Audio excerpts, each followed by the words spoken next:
제가 오늘 이제 마지막 시간인데 미리 좀 부탁을 드릴 것은, 제가 이제 목사님께 좀 부탁을 드린 거는 제가 그 4장, 오늘 4장 이제 10절 정도까지 하는 걸로 이제 하도록 되어 있었는데, 근데 이렇게 끝을 내면 너무 찝찝할 것 같아가지고, 그래서 지금 받으신 이제 강의안이 그 4장 11절부터 이제 5장 마지막 절까지 내용이 좀 제가 이렇게 조금이라도 한번 간략하게라도 해서 마무리를 좀 할 수 있도록 한번 좀 배려를 부탁을 드렸습니다. 그래서 제가 허락을 받았기 때문에 아마 그 진행이 1시간 정도 진행을 하고 10분 휴식을 하겠습니다.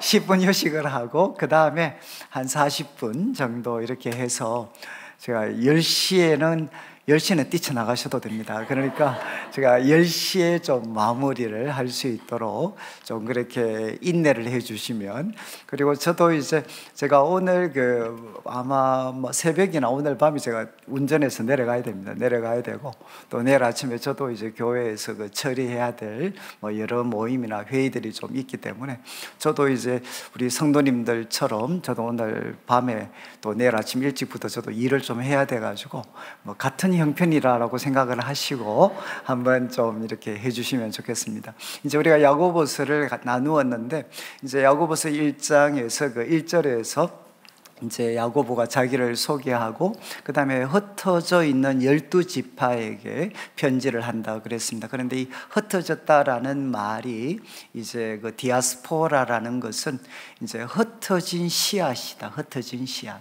그러니까 우리 성도님들은 이 세상 속에 참 흩어져 있는 하나님 나라의 씨앗들입니다. 씨앗들. 그러니까 그곳에서 바로 하나님 나라를 위해 꽃을 피우고 이제 열매를 맺으셔야 되는 그런 분들이시죠. 그런데 1장을 다루면서는 우리 성도들은 누구 예외 없이 이제 외적인 고난, 외적인 어려움이 찾아옵니다. 그때 이제 어떻게 해야 되나? 그래서 우리가 이빨 깨물고 이제 기쁘게 여기고, 그리고 또 이제 우리가 하나님 앞에 지혜를 구하고, 또 우리 자아상, 내가 하나님 앞에 낮은 모습이지만 내가 하나님 앞에 얼마나 높은 사람인가 하는 거 자랑하고, 또 하나님이 인정하실 때까지 참아야 된다. 그래서 이 네 가지는 우리 성도님들께서 좀 기억하시면 앞으로 또 어려운 순간이 찾아올 때마다, 저는 이게 그냥 수학 공식처럼 하나님 이빨 깨물 수 있도록, 그리고 또 하나님 지혜를 저한테 주십시오. 지혜를. 그리고 제가 제 자신을 잘 관리할 수 있도록, 내가 낮은 모습이지만 내가 하나님 안에서, 예수님 안에서 얼마나 높은 자가 되었나 하는 거 내가 정말 기뻐할 수 있도록, 그리고 이제 하나님이 인정하실 때까지 참을 수 있도록. 그러니까 내가 생각할 때 이 정도가 아니라 하나님이 인정하실 때까지 제가 인내할 수 있게 해주십시오. 그리고 이제 두 번째는 또 내적인 유혹이 찾아옵니다. 그때 첫 번째는 하나님이 나를 유혹하고 계신다. 합리화시키지 마라. 합리화시키지 말고 욕심의 유혹의 뿌리는 욕심에 있다는 것 기억하되, 이제 얼마나 이 욕심이 파괴적인가. 사람이 욕심과 관계를 맺으면, 이 성적인 용어라고 말씀드렸습니다. 이 욕심과 관계를 맺으면 반드시 죄라는 자식을 낳고, 그 죄라는 자식을 낳아놓으면 이제는 그냥 아무것도 안 먹여도 자랍니다. 자라서 마침내 죽음이라는 또 다른 자식을 낳게 되는, 그래서 얼마나 이 유혹이 파괴적인가라는 거 기억하고 속지 마라. 좋은 것은 내 욕심을 통해서 쟁취할 수 있는 게 아니라, 유혹에 굴복해서 쟁취할 수 있는 것이 아니라 바로 빛들의 아버지께서 주시는 것이다. 온전한 선물, 그리고 또 모든 좋은 은사는 유혹과 욕심을 통해 얻을 수 있는 게 아니고 우리가 빛들의 아버지께로부터 얻을 수 있는 거다. 그리고 우리는 누군가 유혹에 굴복하기에는 너무 귀한 존재다. 첫 열매, 그리고 진리의 말씀으로 낳은 바로 거듭난 사람들이다. 그리고 이제 이렇게 시련과 유혹이 많은 세상 속에서 우리는 그 말씀과 바른 관계를 가져야 되는데, 정말 이렇게 듣는 것은 속히 하고 말하는 것, 성내는 것 천천히 해라. 그래서 여러분들이 어떤 어려움이나 또 유혹을 이렇게 경험할 때 첫 번째 하셔야 되는 것은 말씀을 듣는 것을 속히 해야 된다. 특별히 이제 분노에 지배되어서 안 된다. 사람의 성내는 것이 하나님의 의를 이루지 못한다. 그리고 분노에 지배될 때는 하나님의 의가 아니라 모든 더러운 것, 넘치는 악이 내 마음을 지배할 때다라는 것을 깨닫고, 하나님 앞에 그것을 이제 비워서 하나님이 우리 마음에 심어 놓으신 말씀, 구원의 말씀이 있습니다.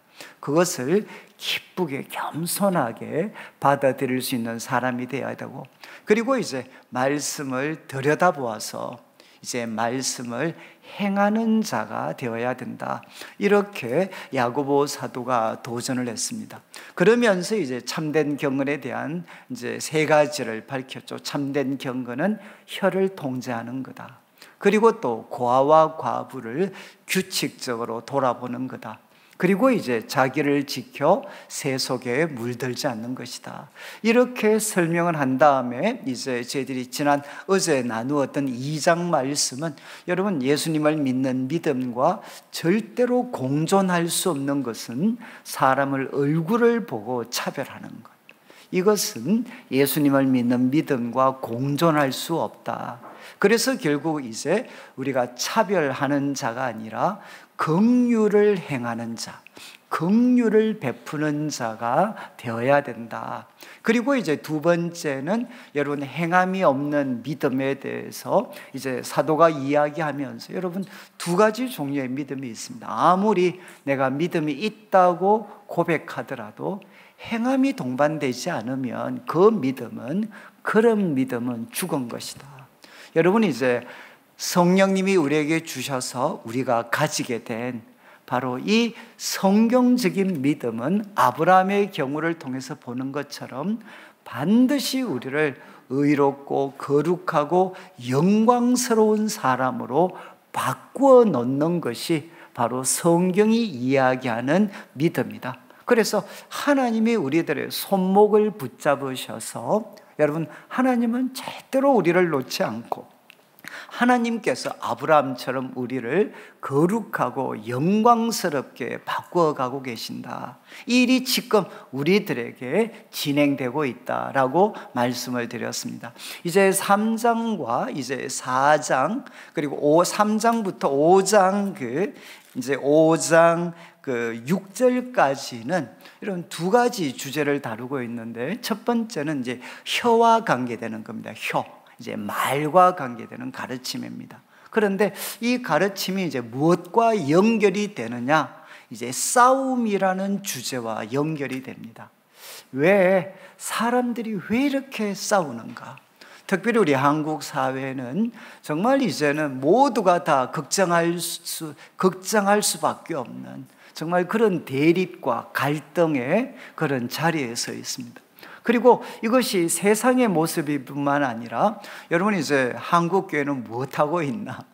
라고 사람들에게, 성도들에게 물어보면, 여러분, 많은 답변이 무엇이냐? 한국 교회는 지금 싸우고 있습니다. 한국 교회는 지금 이렇게 싸우고 있죠. 왜 세상도 교회도 이렇게 싸우고 있는가? 이 싸움의 문제를 야고보 사도가 직접적으로 이제 언급을 하면서 결국 이제 우리들한테 도전을 합니다. 하나님을 가까이 하고 하나님 앞에 자신을 낮추어야 된다. 이것이 하나님이 높이는 삶의 길이다. 이렇게 사도가 싸움에서 이겨서 높아지는 게 아니라 하나님께 자기를 낮출 때 하나님이 높이시는 사람이 되는 것이 진정한 성공자의 삶이다.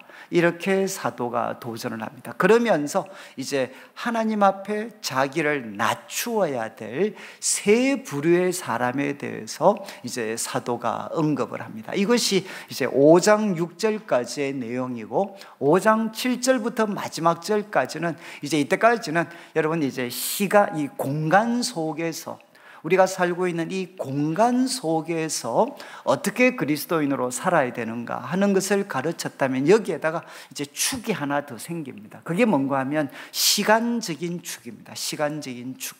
우리가 참된 경건을 행하는 사람이 되려면 반드시 하나 더해져야 되는 게 무엇이냐? 주님이 강림하신다는 것. 주님께서 다시 오신다. 왕으로 다시 오신다는 것을 우리가 명심해야만 우리는 참된 경건의 삶을 살 수 있습니다. 그래서 이제 사도는 마무리하면서 주의 강림하심, 왕의 강림하심을 고대하며 살아가는 바로 그의 백성들은 어떻게 살아야 하는가 하는 것을 사도는 이제 4가지로 교훈을 하면서 서신을 마무리를 하게 됩니다. 자, 그러면 이제 3장 1절을 한번 보십시오. 3장 1절. 조금 제가 빨리 나갈 수 있는 내 형제들아. 이제 1절이 굉장히 중요합니다. 아마 이 3장 1절부터 12절까지는 아마 여기 계신 분들 정도면 성경에서 말과 관계되는 가장 탁월한 교훈을 담고 있는 것이 이 3장 1절부터 12절입니다. 그리스도인의 언어 생활은 어떠해야 되나?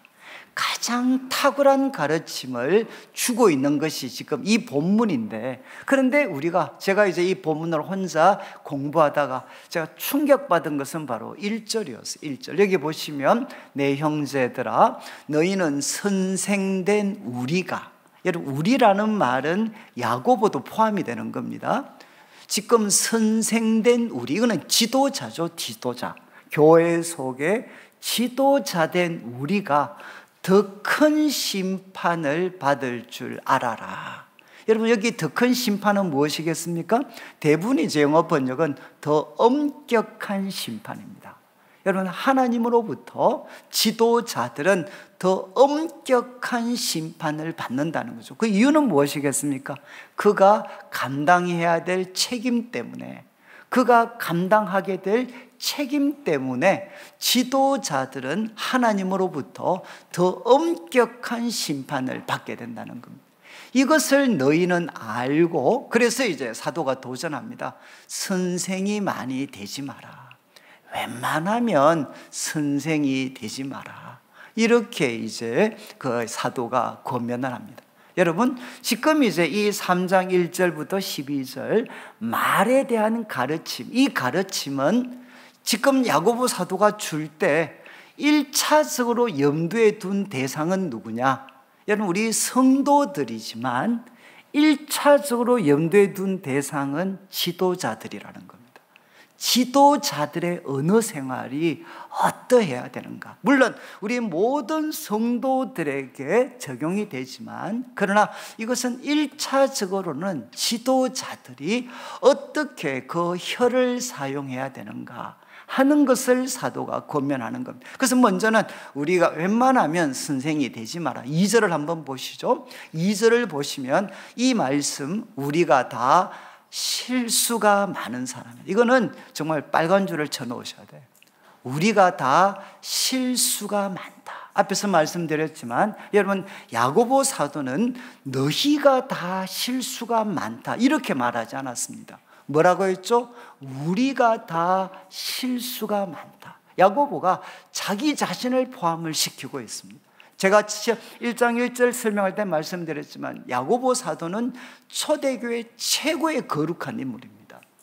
그래서 정말 실수가 없는 사람, 그래서 후보자를 꼽는다면 1순위가 사실은 야고보죠. 야고보. 그런데 그 야고보가 뭐라고 이야기했느냐? 나를 포함해서 지도자들이 우리가 다 실수가 많다는 것입니다. 혹시 이제 그 뒤에다가 갈로를 하나 쳐서 이렇게 써놓으시면 좋겠어요. 나도. 그리고 이제 느낌표 2개. 여러분 이제 우리가 다 실수가 많다. 여러분 나도 실수가 많은 사람이다. 여러분, 교회 속의 갈등, 가정 속에서의 갈등은 이거 하나만 인정하면 대부분 다 해소가 됩니다. 여러분, 왜 세상 속에서 이렇게 또 교회 속에서 싸우느냐? 이걸 인정하지 않는 거죠. 나는 실수가 없는 사람이라. 너희들은 실수가 많은지 모르지만 최소한 나는 실수하고는 거리가 먼 사람이다 라는 생각이 여러분 해결할 수 없는 싸움으로 우리를 몰아가고 있습니다. 여러분, 지금 야고보는 이야기합니다. 우리가 다 실수가 많다. 그러면서 특별히 만일 말의 실수가 없는 자라면 온전한 사람이다. 그 사람은 온전한 사람이다. 그러면서 무슨 말을 하느냐? 능히 온 몸도 굴레 씌우리라. 여러분, 몸도 굴레 씌운다. 이게 무슨 표현이겠습니까? 신약 성경에서 몸이라는 뜻은 잘 기억하셔야 됩니다. 신약 성경에서 몸이라는 말이 갖는 가장 많은 경우는 뭔가 하면 몸으로 하는 모든 행동입니다. 몸으로 하는, 이 몸은 무엇이죠? 바로 우리들의 생각을 행동으로 표현하는 것이 몸이잖아요. 그러니까 몸은 무엇을 나타내나 몸으로 하는 모든 행동입니다. 그래서 가장 대표적인 것이 로마서 12장 1절에 내 사랑하는 형제들아, 내가 하나님의 모든 자비하심으로 너희를 권하는데 뭐라고 했습니까? 너희 몸을 하나님 앞에 거룩한 산제사로 드려라. 이것이 너희의 드릴 영적 예배. 여러분, 몸을 드리라 그랬잖아요. 여러분, 이 몸은 무엇이냐? 몸으로 하는 모든 행동입니다. 혹시 이걸 다 잘 알고 계시죠? 저는 이 말씀을 몰랐어요. 그래서 저는 우리 할머님 따라서 어릴 때 이제 부흥회를 많이 할머님과 같이 있어가지고 많이 다녔습니다. 이제 끌려다녔죠. 할머님이 이제 저를 데리고 있었으니까. 그래서 이제 할머니와 부흥회를 많이 간 그 부흥회 정말 아무리 자고 일어나도 설교가 안 끝나더라고요. 제 어린 마음에 큰 상처. 아무리 자도 끝나지 않는 설교. 근데 가끔 기억이 남는, 지금도 기억이 남는 내용이 하나 있어요. 그게 뭔가 하면 그 중에 하나가 어떤 영국의 한 교회가 있었는데 이렇게 부흥회가 마치는 날 마지막 헌금 시간이 있었다는 거예요. 헌금 시간에. 그런데 헌금 주머니를 그때 이제 돌리는데 사람들이 깜짝 놀랐다는 거예요. 왜냐하면 어린아이 하나가 헌금 주머니에다 머리를 잡아 넣었어요. 그래서 이게 뭐냐? 어른들이 그래서 너 뭐 하는 거냐? 그러니까 이 아이가 이런 말을 했다는 거죠. 몸밖에 드릴 것 없어. 이 몸 드립니다. 그리고 이 아이가 커서 뭐 예를 들면 아주 유명한 뭐 선교사가 됐다. 뭐 이런 이야기가 있었어요. 그래서 저는 그 이야기가 너무 생생해가지고 나 평생의 미션 중에 하나. 헌금 주머니에 한 번은 머리 넣는다. 이게 이제 제가 평생 꼭 한번 하려고 했던 미션이었습니다. 저는 몸을 이렇게 이해를 했어요. 몸을 드리라는 것을 목사가 되고 선교사가 되고 사모가 되는 것이라고 저는 오랫동안 생각을 했습니다. 그런데 제가 성경을 공부하고 하다 보니까 몸은 무엇이냐? 몸으로 하는 모든 행동입니다. 그러니까 지금 야고보 사도는 이야기하는 거죠. 지금 너희가 혀를 통제할 수 있다면 몸으로 하는 모든 행동을 통제할 수 있다. 이렇게 지금 야고보 사도가 이야기를 하는 거죠. 여러분, 이제 이 이야기를 들으시면 여러분 충분히 수긍은 되시죠? 그래, 말이 참 중요해. 그렇지만 너무 지나친 비약이지 않나? 아니, 혀를 통제한다고 해서 몸으로 하는 모든 행동을 통제할 수 있다. 이것은 지나친 비약이 아닌가. 이 질문에 대해서 이제 3절부터 이야기를 합니다. 3절을 한번 보시죠. 이제 작지만 큰 것을 통제할 수 있는 사례를 두 가지를 듭니다. 우리가 타고 다니는 말이 있는데 그 큰 말을 어떻게 사람들이 통제합니까? 입에 물린 작은 재갈을 통해 그 큰 말을 통제한다는 거죠. 이것은 무엇을 보여줍니까? 작은 것을 통해서 얼마든지 큰 것을 통제할 수가 있다는 겁니다. 그리고 4절을 보시면 두 번째 예를 듭니다. 두 번째 4절 말씀을 보시면 또 배를 보라. 여러분, 고대 배가 있습니다. 그건 현대 배하고는 뭐 하늘과 땅 차이지. 규모도 작고, 그런데 그 규모도 작은 배가 밖으로는 광풍이 불고 바다 밑에는 온갖 암초가 있는데, 여러분, 바로 배를 헤쳐서 그 암초와 광풍을 헤쳐서 목적지에 도달합니다. 그런데 사공이 무엇을 사용하느냐? 키를 사용한다. 우리 같으면 지금 자동차 같으면 핸들과 같은 거죠. 그 작은 키를 통해서 이 배를 잘 다스려 가지고 광풍과 암초를 넘어서 목적지에 도달하도록 만든다는 겁니다. 그 큰 배를 통제할 때 작은 키를 통해서 통제하지 않느냐. 바로 이것처럼 혀도 작은 것이지만 큰 것을 통제할 수 있다. 저는 이제 이 4절 말씀 제가 묵상하다가, 야, 그러면 여러분, 결국 우리 혀는 무엇이겠습니까?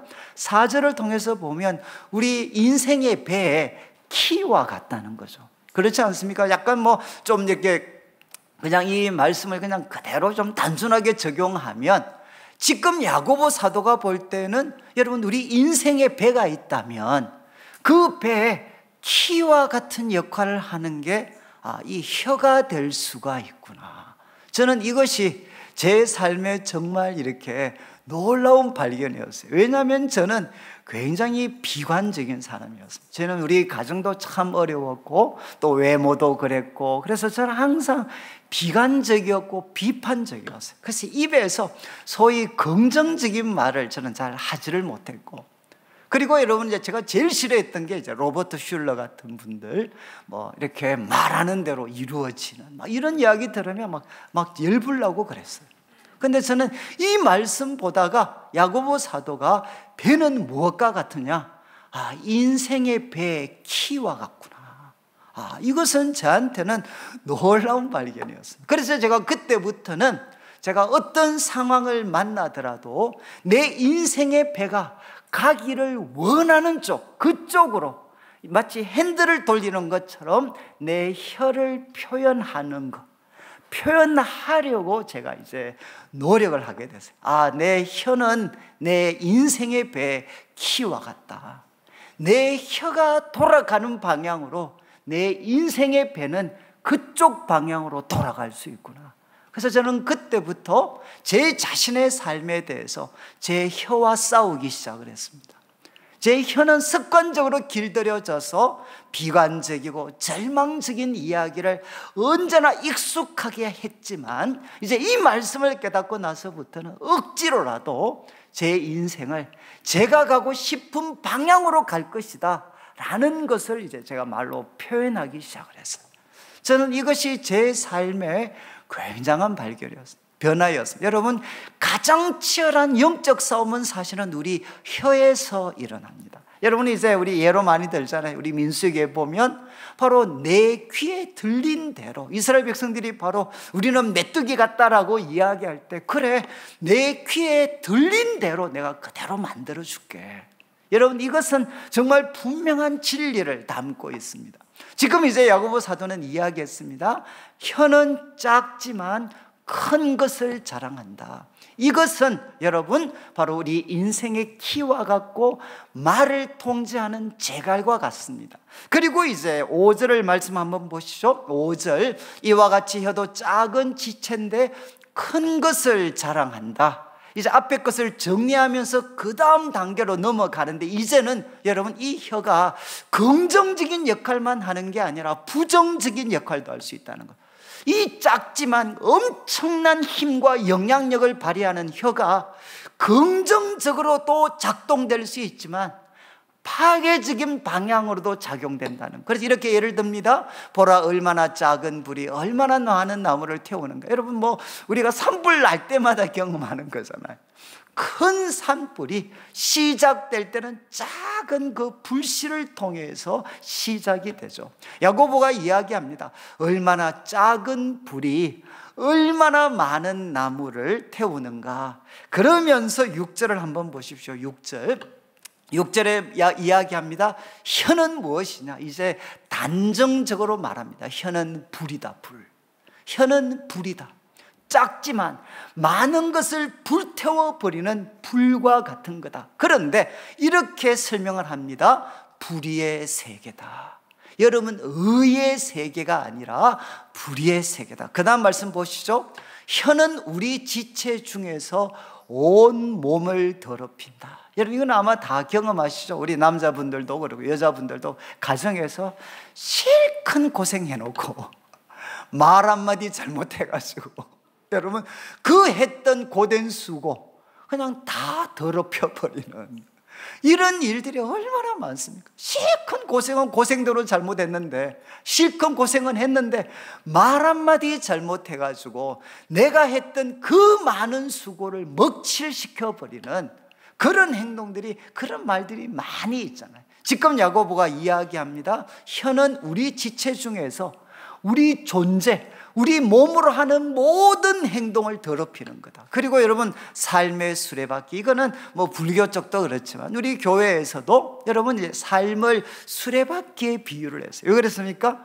올라갔다가 내려갔다가 올라갔다가 내려갔다가. 여러분, 우리 삶에는 올라갔다가 내려갔다가 이거는 순간들이 많습니다. 그런데 이 삶의 수레바퀴를 바로 혀가 불살라 버린다는 것입니다. 근데 더 무서운 말은 그 사르는 것이 지옥불에서 나느니라. 여러분, 이것은 무엇이죠? 지옥의 도구로, 여러분, 우리 가정을 지옥으로 만들어 버리는데 가장 쉽게 사용되는 도구가 혀라는 것입니다.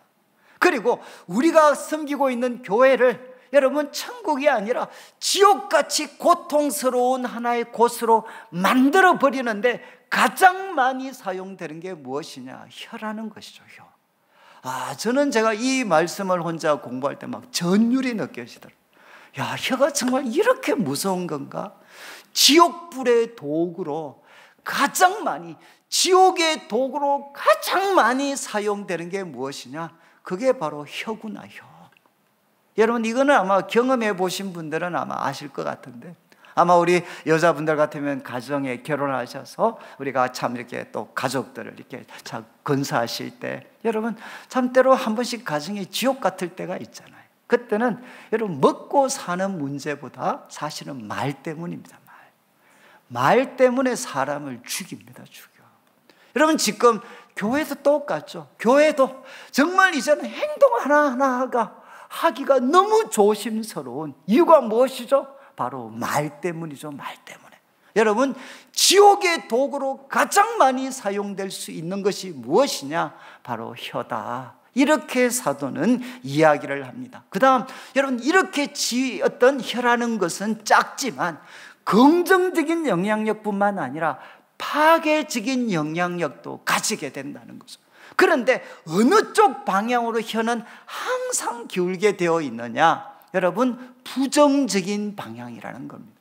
이어지는 7절을 한번 보십시오. 7절을 보시면 여러 종류의 짐승, 새, 벌레, 바다의 생물은 다 사람이 길들일 수 있고 길들여 왔다. 여러분 아시겠죠? 온갖 종류의 짐승, 새, 벌레, 바다의 생물까지도 다 사람들이 길들일 수가 있었고 길들여 왔다는 겁니다. 그런데 8절을 보시면 그러나 혀는 능히 길들일 사람이 없다. 이것도 또 빨간 줄 쳐놓으셔야 되는데, 혀는 능히 길들일 사람이 없다. 그리고 괄호 뒤에 뭘 적으셔야 되겠습니까? 나도. 여러분, 이것만 인정하시면 진짜 싸움 중에 제가 볼 때 한 80%는 끝나는 것 같아요. 여러분, 나도 여러분 혀를 길들일 수가 없습니다. 나중에 이제 결론적으로 가시면 혀는 결국 하나님의 은혜와 말씀을 통해서만 혀는 길들일 수가 있습니다. 여러분, 이제 혀는 능히 길들일 사람이 없다. 그리고 이야기합니다. 쉬지 아니하는 악, 죽이는 독이 가득하다. 여러분, 하나는 빈도죠. 쉬지 아니하는 악이다. 그리고 파괴력, 죽이는 독이 가득하다. 여러분, 말 한마디 듣고 나면 사람이 살고 싶은 의욕이 그냥 다 사라져 버려요. 그렇지 않습니까? 그래서 여러분, 이렇게 조금 무식하신 분들은 여러분 이렇게 그냥 대놓고 욕을 하지만, 머리 좋은 사람들은 어떻게 합니까? 우아하게 욕을 하셔요. 분명히 욕을 하는데 자기는 욕을 안 합니다. 그런데 들으면 정말 기분 나면 좋아요. 이게 이제 머리 좋은 사람들이 하는 행동이죠. 분명히 우아한 말인데 들으면 기분 정말 이렇게 이상하고 두고두고 여운이 남아있고. 그래서 여러분, 가정에서 부부싸움할 때 어떻습니까? 이제 가정생활 오래 하다 보면 다 어떻습니까? 한 방에 보내버리잖아요. 여러분, 상대방의 치명적인 약점을 알거든요. 그거 하나 건드리면 바로 뚜껑 열립니다.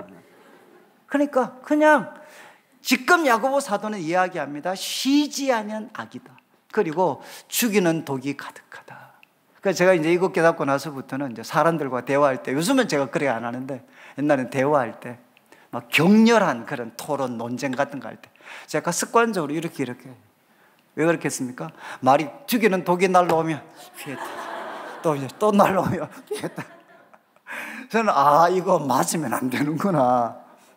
이 죽이는 독으로 가득 찬 말의 화살을 맞으면 내가 못 살아남는구나. 그래서 그 말을 이렇게 여러분 그냥 좀 피하셔야 돼. 지금 야고보가 이야기했습니다. 쉬지 않고 죽이는 독이 가득하다. 그러면 여러분, 이게 내 혀가 이렇다, 이게 동의가 되시나요?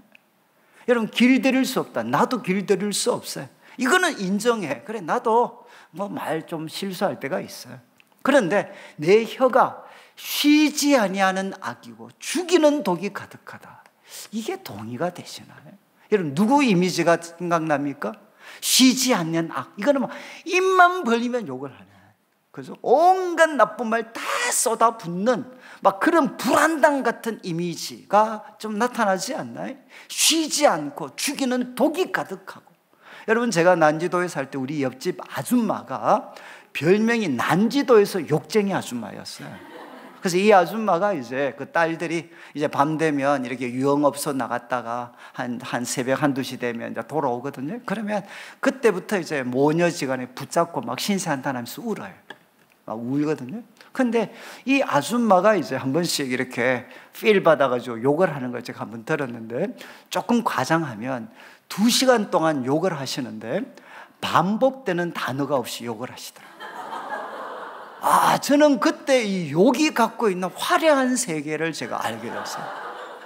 이게 그냥 우리는 그냥 욕 몇 마디 못 하잖아요. 그런데 좀 진짜 계속 하시는데 욕인데 반복되는 단어가 없더라고요. 근데 여러분, 그 욕쟁이 아줌마가 제가 지나가면 항상 욕을 하시죠. 욕을 하시는데 그 욕을 들으면 제가 상처를 받을까요? 거의 상처 안 받습니다. 그런데 아주머니가 한 번씩 욕을 안 해. 그럼 제가 걱정이 돼. 아니, 아줌마 또 아프신가? 이런 생각을 하죠. 여러분, 이렇게 항상 욕만 하는 사람은 죽이는 독이 가득하지 않아요. 여러분, 지금 길들일 수 없다는 게 무슨 말인가 하는 것을 이제 9절부터 설명을 합니다. 여러분, 혀가 죽이는 독이 가득할 수 있는 것은 항상 욕만 하는 게 아니라 무엇이냐? 혀가 이중적이 될 때 사람을 죽인다는 겁니다. 이어지는 말씀 한번 보시죠. 9절 말씀, 이것으로 우리가 주 아버지를 찬송하고 이것으로 하나님의 형상대로 지음을 받은 사람을 저주한다. 여러분, 지금 한 사람이 한 입으로 무엇을 합니까? 하나님 찬송하는데 하나님 형상대로 지음받은 사람을 저주한다는 거예요. 그래서 10절 말씀을 보시죠. 한 입에서 찬송과 저주가 나온다. 내 형제들아, 이것은 마땅하지 않다. 또 11절을 보시면 샘이 한 구멍으로 어찌 단물과 썬물을 내겠느냐. 또 12절, 내 형제들아, 무화과 나무가 어떻게 감람 열매를, 포도나무가 무화과를 맺겠느냐. 이와 같이 짠물이 단물을 내지 못하느니라. 여러분, 지금 10절부터 11절, 12절 계속 반복하는 게 무엇이죠? 혀가 길들일 수 없다, 파괴지게 된다는 것은 무엇이냐? 찬송하는 혀가 저주하는 혀가 될 때 이 혀는 죽이는 독으로 가득 차게 된다는 겁니다. 여러분, 똑같은 그냥 한 입에서 단물만 내든가 한 입에서 쓴물만 내든가 해야 되는데, 한 입에서 단물과 쓴물이 같이 나오면 이것은 사람을 죽인다는 거죠. 혀를 길들일 수 없다는 것은 무엇이냐? 이중적이 된다는 말입니다. 저는 이게 저한테는 엄청난 충격이었어요. 여러분, 지금 우리 성도님들의 혀가 이중적이다. 여러분, 이게 언제 제일 드러나겠습니까? 언제서 여러분 똑같이 하나님을 찬송하는 혀가 하나님의 형상으로 지음받은 사람을 저주하는, 언제 이런 일이 생기겠어요? 물론 우리가 악바치고 사람들한테 당하면 이런 일이 생길 수도 있죠. 그런데 저는 청년 시절을 보내면서 여러분, 정말 경건한 사람들이 경건한 공동체에서 이런 일이 비일비재 일어나는 것을 봤어요. 그게 언제냐? 소위 교회 내에서 노선 갈등이 일어날 때입니다. 저는 청년 시절을 보낼 때 교회 공동체마다 그때는 다 두동강이가 났어요. 교회는 기도와 전도가 먼저냐 아니면 사회 참여가 먼저냐, 이것 때문에 청년들 모이면 다 갈라졌습니다. 그리고 기도해야 된다, 선교해야 된다라는 사람과 이 병든 세상을 고치는 일에 앞장서야 된다라는 사람들이 같이 하나님을 찬송하다가도 이제는 만나서 토론하기 시작하면 서로를 저주합니다. 왜? 우리는 교회를 너무 사랑해. 그래서 내가 지금 성경을 통해서 깨닫게 되었던 그 진리, 그 방향으로부터 우리를 이탈하도록 만들거나 그 방향을 막아서는 사람들은 무엇이냐? 내가 이렇게 사랑하는 교회를 소위 망가뜨리는 사람들이다 라고 생각하니까 하나님을 찬송하는 혀가 바로 하나님의 지으심을 받은 사람들을 저주하는 혀로 바뀌는 것을 너무나도 많이 목격했어요. 저는 제가 교회 내에서 정말 많은 싸움과 다툼, 여러분, 교회 내 싸움과 다툼이 일어나면 지옥이 이런 거구나 하는 것을 여러분이 맛보실 수가 있습니다. 그리고 사람이 천사 같은 말을 했던 그분이 하나님을 찬양했던 그 사람의 혀에서 이런 말까지도 나올 수 있구나 하는 것을 여러분들이 경험하실 수가 있어요. 여러분, 이것은 제가 말씀드렸죠? 지도자들의 갈등이라고 말씀드렸어요. 여러분, 지도자들이 바로 교회를 너무 사랑하니까 우리 교회는 이렇게 가야 돼. 그런데 자기 입장과 다른 사람들은 누구냐? 교회를 파괴시키고 교회의 부흥을 막아서는 사람이라고 생각하니까 그들을 향해서 우리는 어떤 태도를 가질 수 있느냐? 저주까지 하는 태도를 우리는 가질 수가 있습니다.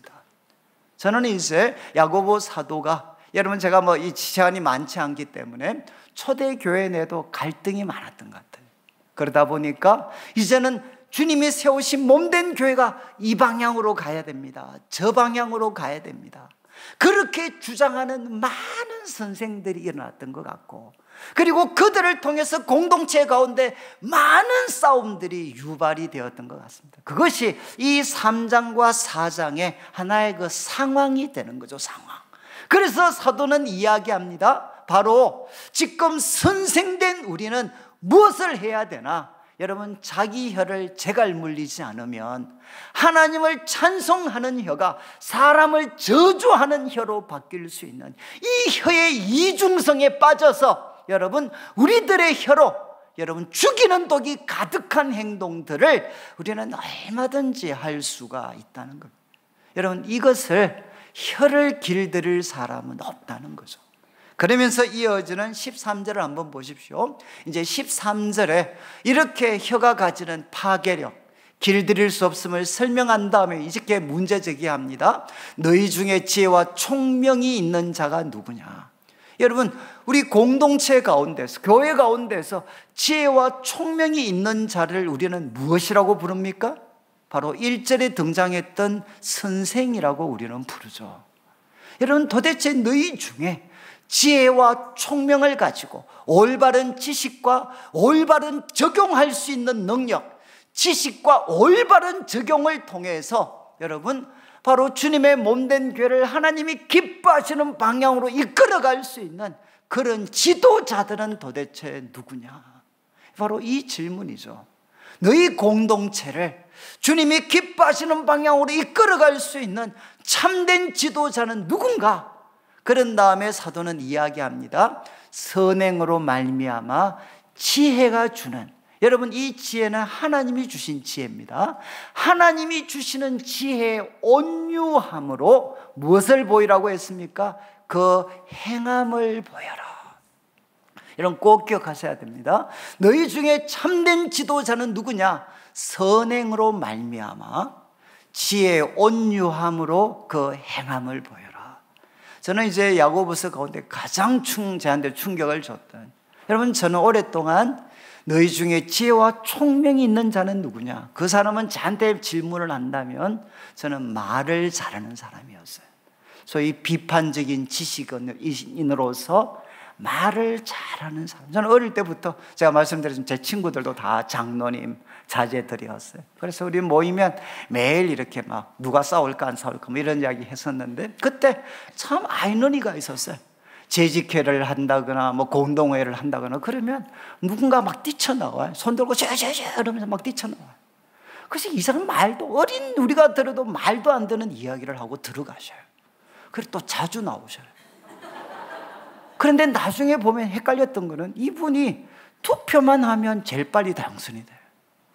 그래서 제가 어린 마음에 교회에서 성공하려면 저요 하고 말이 안 돼도 열심히 떠들고 이래야 이게 빨리 승진을 하는구나. 저는 오랫동안 그렇게 생각을 했어요. 여러분 이게 우리 노회 총회가 또 똑같습니다. 전부 다 저요 그러면서 들어보면 말도 안 돼. 그런데 그 사람이 꼭 높은 자리를 차지해. 그래서 저는 오랫동안, 여러분 지금 우리 한국 사회 결국 파워 스피커들이 있잖아요. 파워 스피커들. 그래서 우리 사회 속에서, 교회 속에서 참된 지도자는 누구냐? 그러면 가장 압도적인 언변을 가진 사람이다 라고 우리는 생각을 합니다. 그리고 저는 그런 사람이 되려고, 저도 내수동교회가 정말 이 말 잘하는 애들 많거든요. 저도 거기에 황금의 이빨 속에 속했던, 그 계보 속에 속했던 사람이었어요. 저도 말빨, 지금은 이제 목사가 돼가지고 많이 죽어버렸는데 저도 말빨 장난 아니었어요. 여러분 그런데 이 말씀이 너희 중에 지혜와 총명이 있는 자가 누구냐? 탁월하고 압도적인 언변으로 세상을 압도해라, 이런 사람이 아니라 뭐라고 했습니까? 선행으로 말미암아 하나님이 주신 지혜가 주는 온유함으로 행함을 보여라. 이거는 저한테 어마어마한 충격이었어요. 그때부터 제가 이제 더 이상 비판이라는 것을 조금 내려놓고 참된 지도자가 되는 길은 무엇이냐? 그 문제를 하나님 앞에 가져가서 하나님과 함께 의사소통을 하면서 바로 거기에 내가 조금이라도 기여될 수 있는 행동을 하는 게, 말을 하는 게 아니라 그 문제에 답이 될 수 있는 작은 행동이라도 겸손하게 하는 게, 그게 바로 지혜와 총명을 가진 참된 지도자가 되는 길이구나 라고 저는 이제 생각을 하게 됐습니다. 그래서 이어지는 말씀 한번 보시죠. 이제 이 14절부터 18절까지는 앞으로 교회를 사랑하시고 교회 속에서 지도자적인 역할을 하시는 분은 꼭 마음에 담아 두셔야 되는 말. 여러분 한번 보시죠. 14절에 그러나 너희 마음 속에 독한 시기와 다툼이 있으면 자랑하지 마라. 이건 말하지 마라. 너희 마음 속에 독한 시기는 무엇이겠습니까? 여러분 시기는 나는 없는데 상대방이 가지고 있는 겁니다. 그러니까 어떻게 되죠? 바로 질투하는 거죠. 질투. 여러분 교만은 무엇입니까? 여러분 자랑은 무엇이죠? 자랑은 남은 없는데 내가 갖고 있는 것은 자랑하는 거죠. 그런데 나는 없는데 상대방이 있으면 뭡니까? 이거는 시기하는 거죠. 그런데 플러스 마이너스 계산해서 내가 너보다 낫다, 이게 교만입니다. 정리가 되셔요? 그러니까 지금 야고보 사도가 이야기하는 거죠. 독한 시기. 나는 지금 그런 만큼의 이해가 없는데 상대방이 너무 좋은 말을 해. 그러니까 어떻게 됩니까? 시기하는 거죠. 그리고 그 다음이 다툼이라는 말이 번역이 정말 아쉬운데 대부분 영어 번역은 무엇이냐? 셀프 앰비션입니다. 자기 야망입니다. 자기 야망. 여러분, 바로 시기와 그 다음에 자기 야망, 자기 자신을 확장시키려고 하는 의지, 공동체 속에서 나라는 존재, 나의 영향력을 확장시키려고 하는 의지가 무엇이냐? 그게 바로 다툼입니다. 여러분, 우리가 어떤 말과 행동을 할 때 동기가 바로 상대방을 향한 질투, 나보다 사람들에게 더 인정을 받는 것 같아, 나보다 더 사람들한테 뭔가 이렇게 좋은 대접을 받는 것 같아. 자, 이 목사로서 있잖아요. 제일 힘든 게 뭐겠어요? 저는 제 신방 일정을 부교육자들이 다 정합니다. 제가 하나도 안 정합니다. 제가 왜 그렇게 하겠어요? 누구 집에 신방 갔는데 사람들이 물어요. 왜 그 집에 갔습니까? 그래서 제가 그래서 뭐 제가 한번 갔습니다. 그러면 목사님 편애하시는군요. 왜 저 집에는 안 가고 이 집에만 갔어요. 그래서 저는 이제 우리 부교육자들이 제 신방을 다 잡거든요. 그래서 목사 왜 갔습니까? 내가 압니까? 부교육자들 적어놨는데. 그래서 저는 이제 부교육자들이 가라는 집에 저는 가라요. 그러니까 세상이 조용해, 세상이. 여러분, 교회 속에 얼마나 많은 시기, 그 다음에 이제 이 다툼, 소위 자기 확장의 의지, 셀프 앰비션, 바로 시기와 다툼이 있으면 이거 자랑하지 마라. 그 다음 말씀 보시면 진리를 거슬러 거짓말하지 마라. 이게 무엇이죠? 진리를 거슬러 거짓말하지 마라. 온갖 신학적인 언어, 온갖 고상한 철학적 언어 다 갖다 붙여서 아무리 포장하지만 그것은 무엇이냐? 거짓말이죠. 상대방의 계획을 무너뜨리려고 하는, 그거는 그냥 포장하는 허구적 언어에 불과합니다. 여러분, 너희 마음속에 소위 시기와 야망이 있으면 말하지 마라. 이게 우리가 안 믿는 세상의 지금의 언어대로 하면 바로 진영 논리입니다. 진영 논리. 여러분, 내 편이 아닌데 상대방에서 이렇게 좋은 이야기를 해. 그러면 온갖 고상한 언어 다 사용하지만 무엇이죠? 네 거는 틀렸다는 겁니다. 내 말이 맞다는 거죠. 그러니까 우리 한국 사회 이 다툼은 끝이 안 나는 거예요. 끝이. 여러분, 이제 드러나는 화려한 언어, 그 사람들이 그 많은 공부해가지고 진영 논리를 뒷받침해주는 화려한 언어, 미사의구 제공해주는 역할밖에 못하잖아요. 지금 사도가 이야기하는 거죠. 교회 속에 너희가 시기와 그리고 다툼이 있으면 진리로 포장하지 마, 자랑하지 마. 그러면서 이어지는 말씀 보시죠.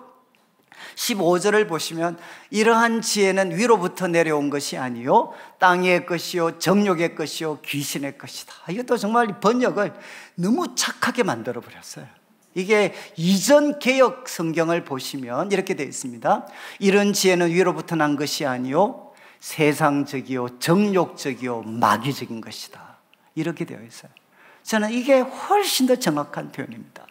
여러분, 이런 지혜, 여러분, 시기와 자기 야망이 결합되어서 온갖 미사의구와 성경 구절로 포장을 했지만 표현되어지는 그것은 세상적이고 정욕적이고 마귀적인 것이다. 그러면서 16절을 보십시오. 이제 이렇게 말할 수 있는 것은, 여러분, 정말 그 화려한 언어로 포장된 지혜가 세상적이고 정욕적이고 마귀적인 것인지 아닌지 어떻게 판단할 수 있나? 결과를 보면 안다는 겁니다. 시기와 다툼이 동기가 되어서 포장된 그 지혜는 무엇을 만들어내느냐? 두 가지입니다. 혼란, disorder, 질서를 무너뜨려 버려요. 공동체의 질서를 무너뜨려 버리고 그 다음 무엇을 하느냐? 모든 악한 일들이 여러분 우죽순으로 마치 독버섯처럼 퍼져나가게 만들어 버린다는 것. 여러분, 시기와 다툼으로 포장된 지혜를 개인과 공동체가 받아들이면 어떻게 되느냐? 두 가지 일이 생겨요. 질서가 와야 되기 시작합니다. 여러분, 이제 이 질서라는 것은 여러분 울타리라고 생각하시면, 성벽이라고 생각하시면 돼요. 왜 질서를 그렇게 와해시키려고 할까요? 여러분, 질서가 와야 되는 것은 성벽이 무너진 성이라고 생각하시면 돼요. 성벽이 무너져 버리면 어떻게 됩니까? 이제는 사람들이 와서 작은 무기 병력 갖고도 거기 있는 사람들 다 박살낼 수 있죠. 그러나 성벽이 있으면 어떻게 되느냐? 그것을 막아낼 수 있는 힘이 생기게 되는 거죠. 그래서 질서는 생각보다 굉장히 중요합니다. 그래서 사도는 이야기합니다. 여러분, 세상적이고 정욕적이고 마귀적인 지혜인가 아닌가 하는 것은 결과를 예상해 보면 안다는 거예요. 여러분, 그거 받아들이면 질서가 와해되고, 그 와해된 질서 가운데 모든 악한 일들이 독버섯같이 우죽순으로 생겨나게 만드는 것이면, 아무리 성경 구절 갖다 대도 그것은 세상적이고 정욕적이고 마귀적인 지혜다. 그것은 거부해야 된다. 여러분, 참 이제 요즘은 지식인들의 어떤 역할들이 참 비참해졌죠. 여러분, 시기와 질투를 아름답게 포장해 주는 역할, 그게 지금 우리 시대 지식인의 역할이 되어버렸어요. 그리고 한쪽 편을 들도록 강요당하고 있잖아요. 지금 사도가 이야기했습니다. 이런 지혜가 있다.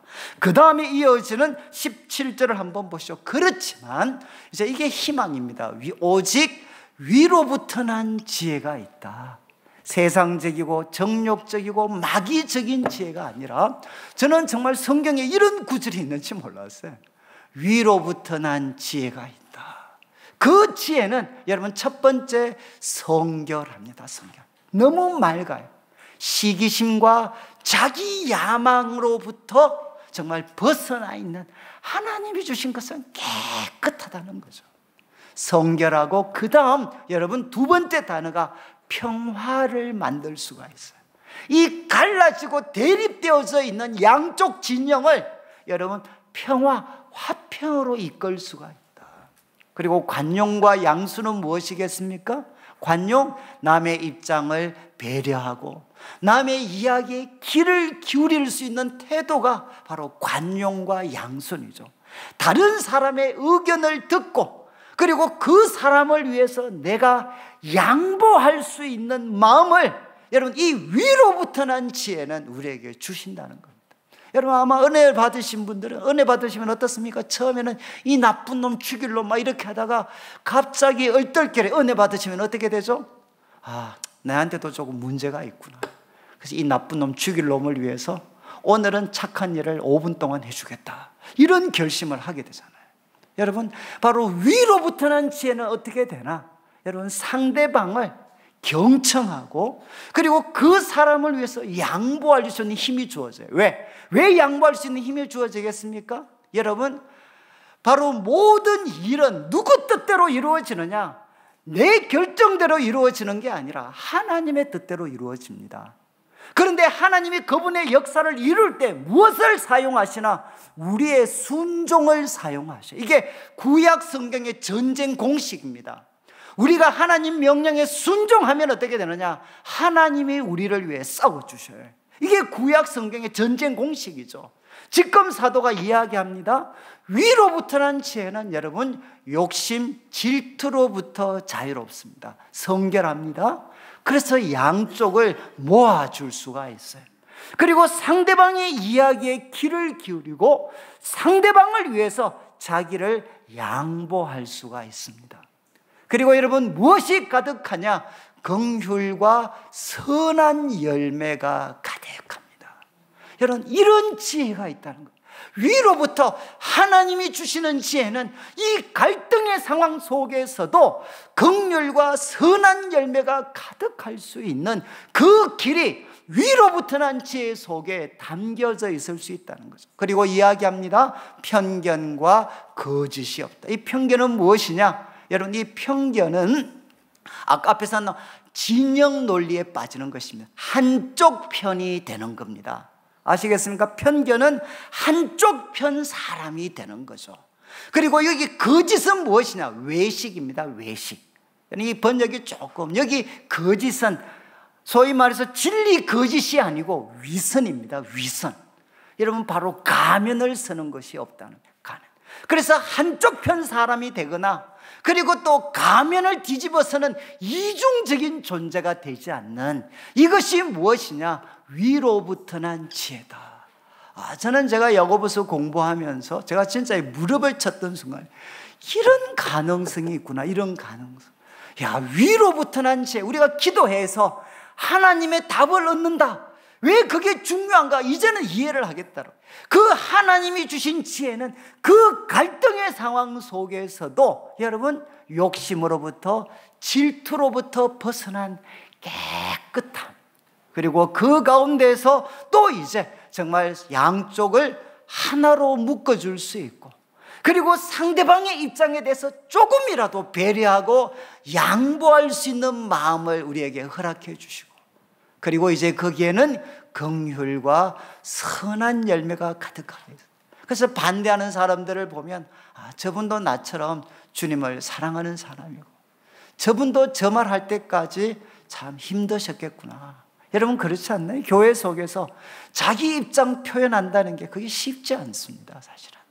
저분도 내가 느끼는 이 짐과 무거움을 저분도 갖고 있겠구나. 긍휼과, 그래서 선한 열매가 가득하고 한쪽 편의 사람이 되지 않고, 여러분 꼭 기억하셔야 돼요. 한쪽 편의 사람이 되라고 세상은 강요하지만 여러분, 그것은 편견이지 하나님의 뜻이 아닙니다. 편견과 그리고 두 얼굴의 사람. 여러분, 참 제가 이게 노예 같은 데도 보면 정말 정치꾼들이 제일 나쁜 게 무엇이겠습니까? 악당과 웃으면서 악수할 수 있는 능력. 이게 정치꾼들이잖아요. 그래서 저는 이거 못하겠더라고요. 어떻게 분명히 웃으면서 악수했는데 뒤돌아서서 칼 꽂을 수 있는. 여러분, 지금 이야기합니다. 편견과 거짓이 없다. 그래서 18절을 한번 보시죠. 18절, 화평하게 하는 자들은 화평으로 심어 의의 열매를 거둔. 제가 지금 받으신 강의 안에 제가 영어 번역, NASB 영어 번역을 하나 제가 아마 적어드렸을 것 같은데, 거기 보시면 이제 번역하면 이런 뜻이 되죠. 여러분, 의의 열매를 거두는 씨가 있다. 씨. 의의 열매를 거두는 씨는 평화 가운데 평화를 만드는 사람들에 의해 뿌려지고 있다. 저는 이 NASB 번역을 정말 좋아합니다. 의의 열매를 거두는 씨가 있는데 그 씨는 평화를 만드는 사람들에 의해서 평화 가운데 바로 뿌려진다. 이렇게 사도는 기록을 합니다. 저는 이제 우리 성도님들께서 바로 이 위로부터 난 지혜. 그래서 여러분들이 정말 이렇게 당회도 그렇고 이런 중요한 모임을 하실 때마다 교회에서든 밖에서든 여러분, 지금 내가 하고 있는 말이 세상적이고 정욕적이고 마귀적인 지혜인가, 아니면 위로부터 난 지혜인가 하는 것을 여러분 잘 구분하셔가지고 여러분이 이제 바로 위로부터 난 지혜, 이쪽 그림이 그려지도록, 이쪽 그림이 그려지도록 말하고 행동하도록 여러분이 정말 노력하시게 되면 정말 여러분 새로운 세상을 경험하시죠. 저는 정말 독설가였어요. 저는 이렇게 무슨 말하면 저 사람을 한 방에 보낼 수 있나, 그쪽에 대해서는 나름대로 분별력과 은사가 있었습니다. 그러니까 제 주위에는 사람이 없었어요. 그리고 아주 독설가였어요. 독설. 기분 나쁘게 하는 독설가였어요. 그런데 그래서 저는 항상 이렇게, 왜 나는 교회를 이렇게 사랑하고 섬기는데 왜 사람들은 나를 알아주지 않나. 나중에 보니까 이제 제가 알게 됐죠. 그래서 저는 이 말씀 깨닫고 나서부터 내가 성경 온갖 화려한 언어 사용하지만 거기에 시기와 그리고 또 바로 야망이 담겨져 있으면 세상적이고 정욕적이고 마귀적인 지혜여서 공동체 질서를 무너뜨려 버리고, 그리고 모든 악한 일들이 공동체 속에 우죽순처럼 일어나게 내가 조장할 수 있는 사람이구나. 대신 이제 하나님 저에게 지혜를 주셔서 저의 작은 말이 바로 정말 맑은, 정말 내 말을 듣기만 하면 사람들의 마음이 마치 시원한 냉수처럼, 야, 저런 깨끗한 말이 있었나.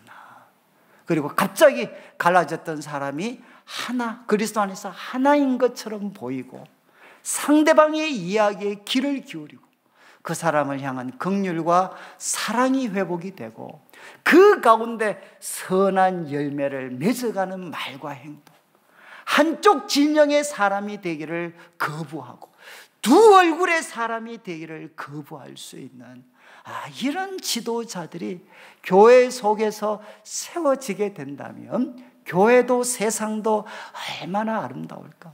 그래서 의의 열매를 거두는 씨앗이 바로 나의 말과 나의 작은 행동을 통해서 평화 가운데 평화를 만드는 사람들에 의해 뿌려지는 세상, 뿌려지는 교회를 여러분 한번 그려보시죠.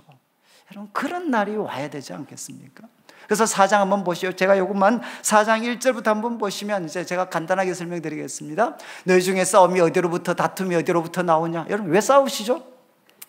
제가 이제 싸우고 있는 이제 교회 있잖아요. 한 번씩 가서 목사님한테, 목사님 왜 싸우십니까? 왜? 그러면 답이 뭘까요? 장로님들이 저런데 안 싸우겠습니까? 이게 답입니다.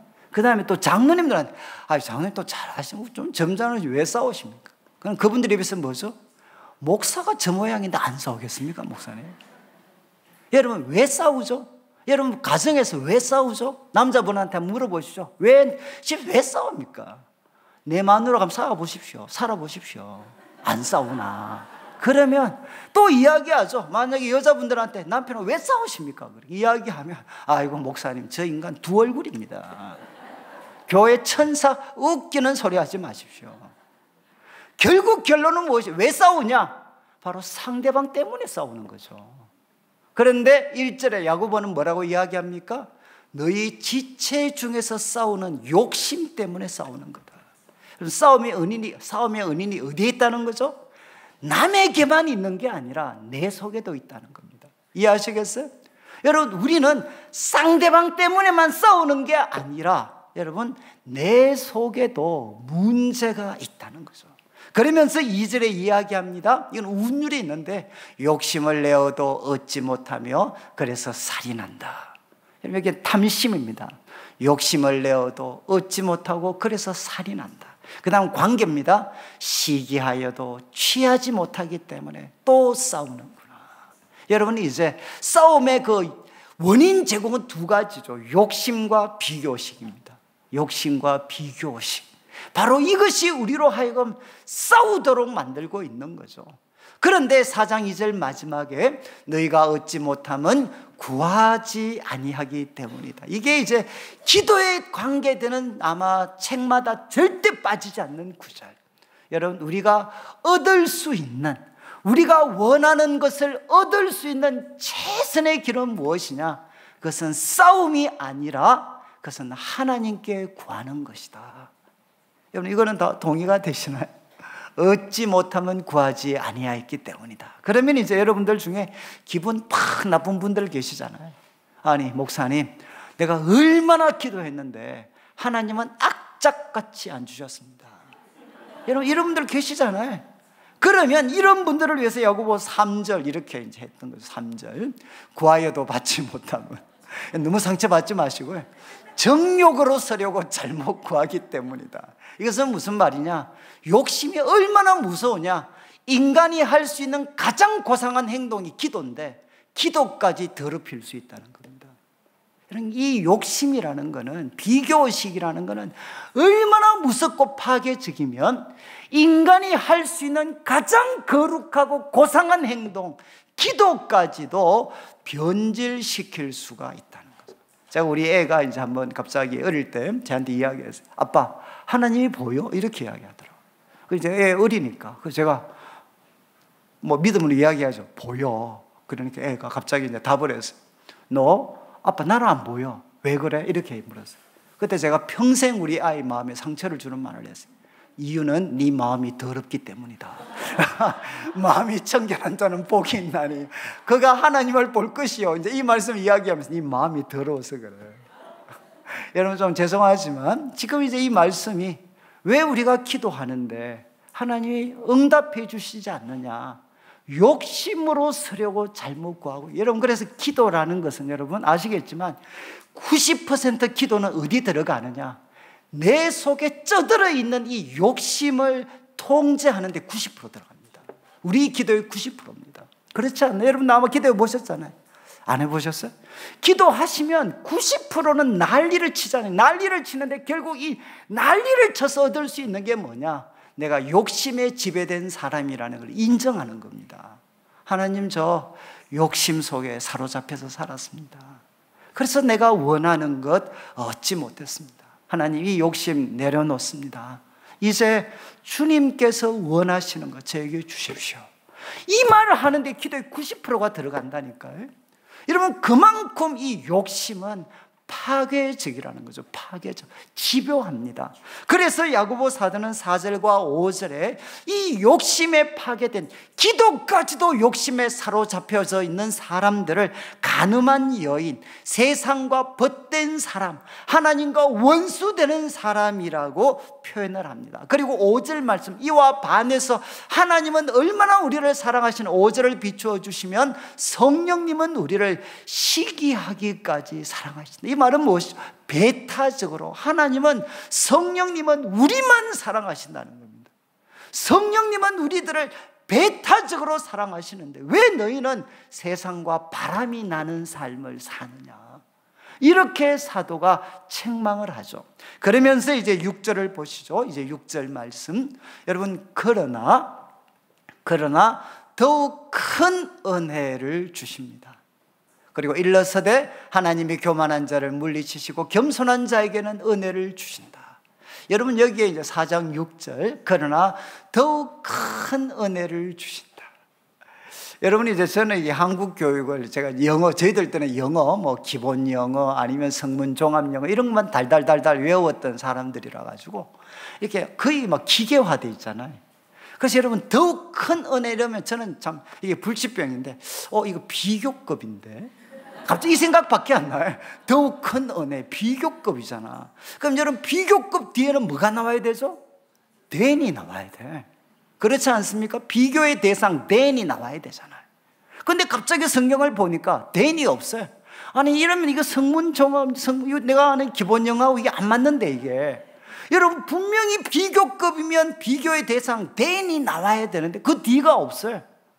여러분, 더욱 큰 은혜를 주신다. 그럼 비교의 대상이 뭐죠? 무엇보다 더욱 큰 은혜를 하나님이 주십니까? 비교의 대상이 무엇이죠? 바로 문맥을 통해서 추론할 수밖에 없는 거죠. 문맥을 통해서 볼 때는 욕심을 통해서 얻을 수 있는 것보다, 싸움을 통해서 얻을 수 있는 것보다 여러분, 더욱 큰 은혜를 하나님이 주십니다. 저는 이제 이게 제가 말씀드렸듯이 이제 야고보서를 제가 공부하면서 저는 그때 이 양쪽 정말 이렇게 그 소위 복음주의권 가운데서도 가장 좌파에 속했던 애들을 제가 가르쳤거든요. 그 아이들로부터 끝도 없이 없는 공격을 받았고, 또 이제 기도 많이 하고 전도 많이 하는 사람들한테, 이쪽 사람들 욕 바가지로 얻어먹었어요. 그러니까 양쪽으로부터 항상 공격을 받았어요. 그러니까 이제 나는 틀림없이 목회를 하게 되면 끝도 없는 싸움과 다툼 속에 휘말릴 텐데, 나 도대체 목회할 수 있을까? 도대체 어떻게 해야 될까? 이게 이제 저한테는 그 당시 무거운 짐이었어요. 그런데 이 말씀을 읽다가 저는 이제 답을 얻게 됐습니다. 더욱 큰 은혜를 주신다. 저는 수학적이니까 그냥 공식으로 만들어 버렸어요. 싸우고 싶을 때는 하나님께 더욱 큰 은혜를 구할 때다. 이게 저한테는 공식입니다. 이 말씀을 통해서 얻게 됩니다.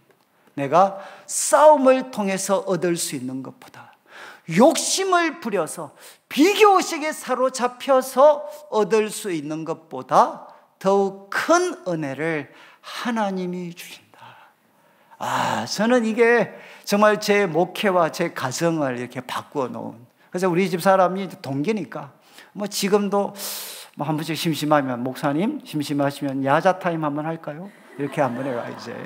그래서 이게 정말 이 말빨이 안 쓰죠. 매일 제가 12일 늦거든요, 생일이. 동갑인데. 그러니까 내보다 심심하면 뭐 하나 주면서 누나 해보세요 이렇게 해요. 야야야 됐다. 그러니까 말빨이 안 쓰죠. 그래서 또 한번 대판 싸워야 되는 이런 상황이 되면, 그러면 이제 제가 집사람이 그냥 빨리 방에 들어가라, 방에. 그러면 제가 알아요, 집사람도. 여러분, 싸우고 싶을 때는 뭐 할 때냐? 더욱 큰 은혜를 구할 때. 그리고 저희 교회는 있잖아요. 우리 이제 교회분들이 오래되셨으니까 제가 성이 났나 안 났나 무엇 보면 아나. 우리 목사님이 기도를 많이 하시면 저는 성이 난 겁니다. 그러니까 이제 아시죠? 이제 더욱 큰, 정말 싸우고 싶을 때는 하나님께 더욱 큰 은혜를 구할 때. 제가 정말 여러분들 서울에 계셔서 뭐 저희 교회, 대구에 있는 교회 뭐 잘 모르셨겠지만 저희 교회도 치열하게 싸웠습니다.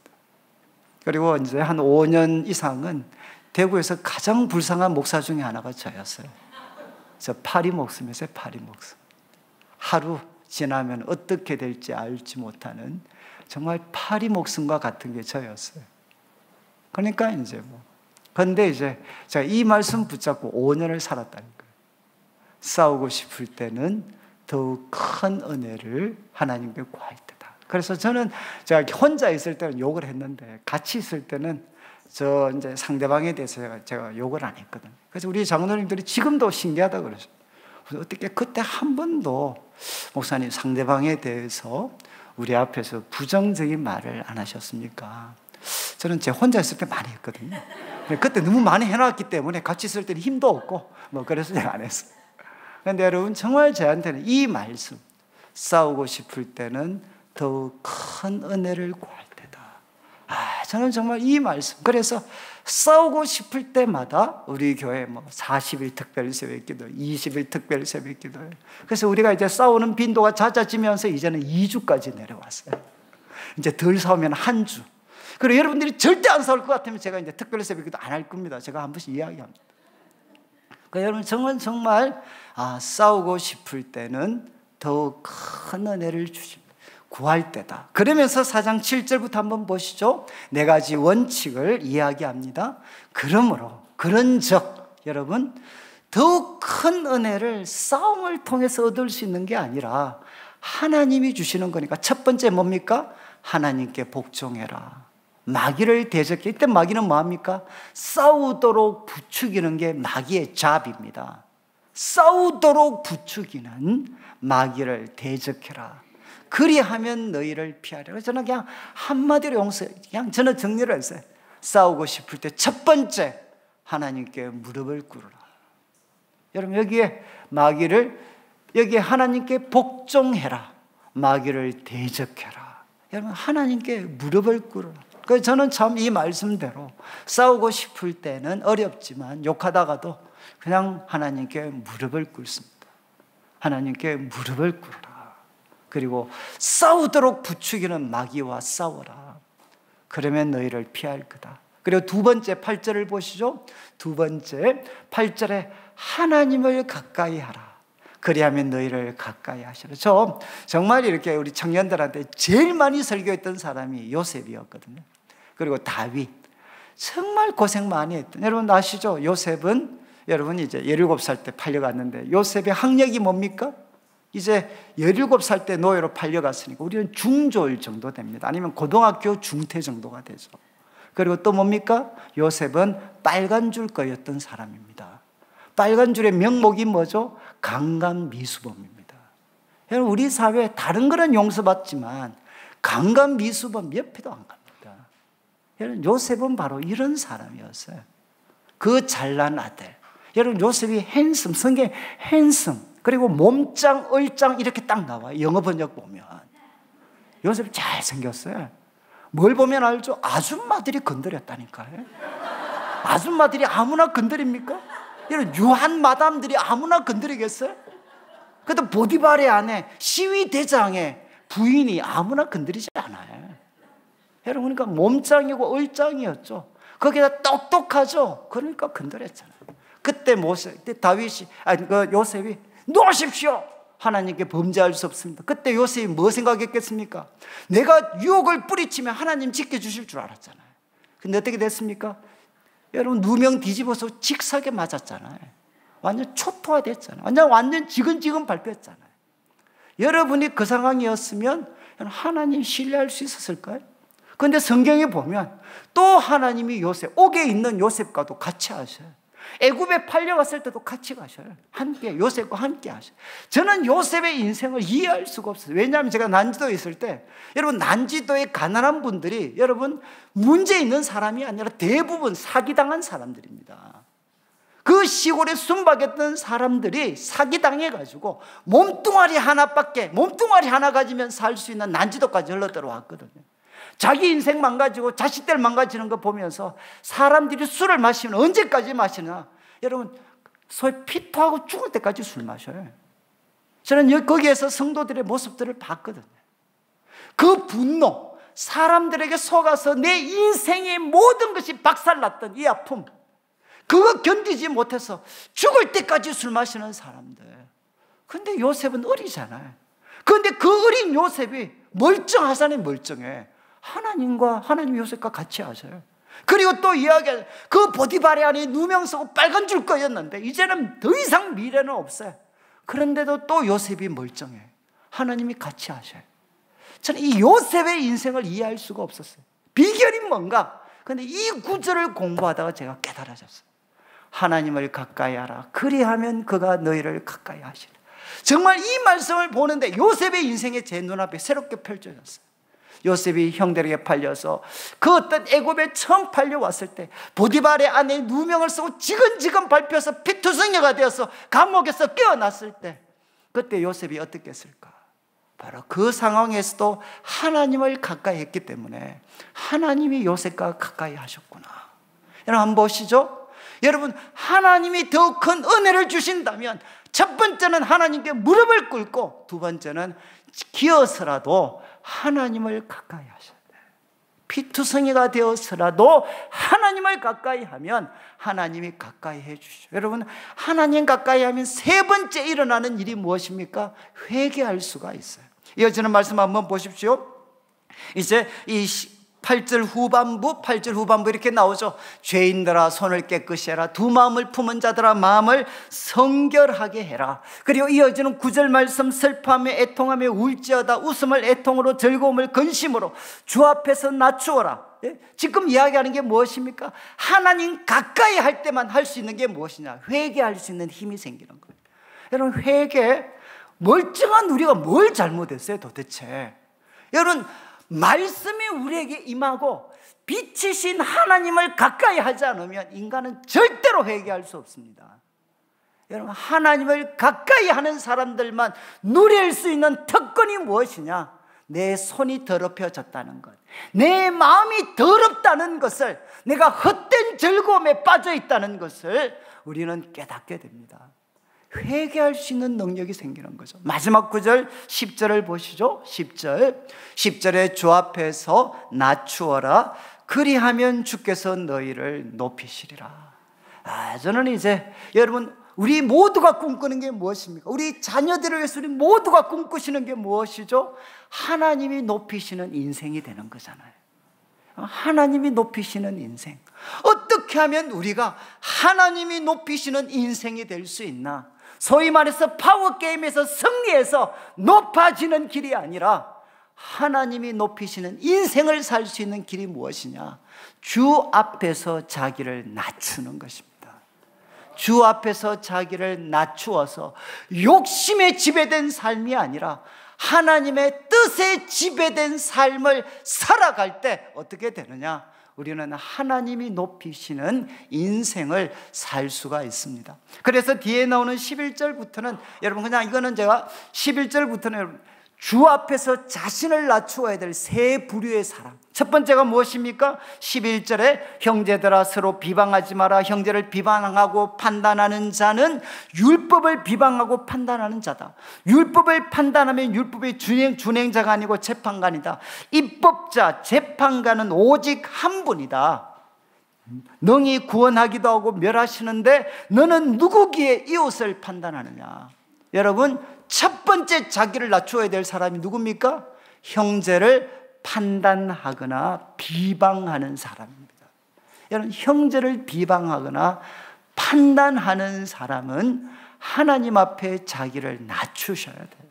여러분, 이런 말이 있잖아요. 정말 이렇게 버스를 탔는데 아니 젊은 친구가 지금 앞에 바로 자기 앞에 할머니가 앉아 계시는데 힘들게 서 계시는데도 일어나지를 않았어요. 그래서 그걸 지켜보는 사람 입에서 막 온갖 속에서 막 욕이 다 나왔어요. 이 나쁜 놈 말이지. 그런데 나중에 정거장이 돼가지고 그 아이가 일어나는데 보니까 다리가 불구였어요.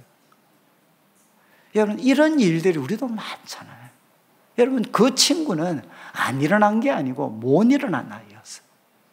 이해하시겠죠? 지금 형제를 비방하거나 판단하는 것은 누가 가장 정확하게 할 수 있나? 하나님이 하실 수가 있어요. 그분이 살리기도 하고 멸하기도 하고. 그래서 우리는 남을 비방하거나 판단하는 사람은 자기를 하나님 앞에서 자기를 낮추셔야 돼요. 그리고 두 번째 말씀을 보시죠. 13절부터 17절은 여러분 바로 자기 스스로 세운 계획에 의해서 살아가는 사람이 17절 내년 너희 중에 누가 오늘 내일 어떤 도시에 가서 1년 머물고 장사하며 이익을 보리라 하는 자들아, 지금 사도가 이야기합니다. 내일 일을 너희가 알지 못한다. 너희 생명이 무엇이냐? 잠깐 있다가 사라지는 안개와 같다.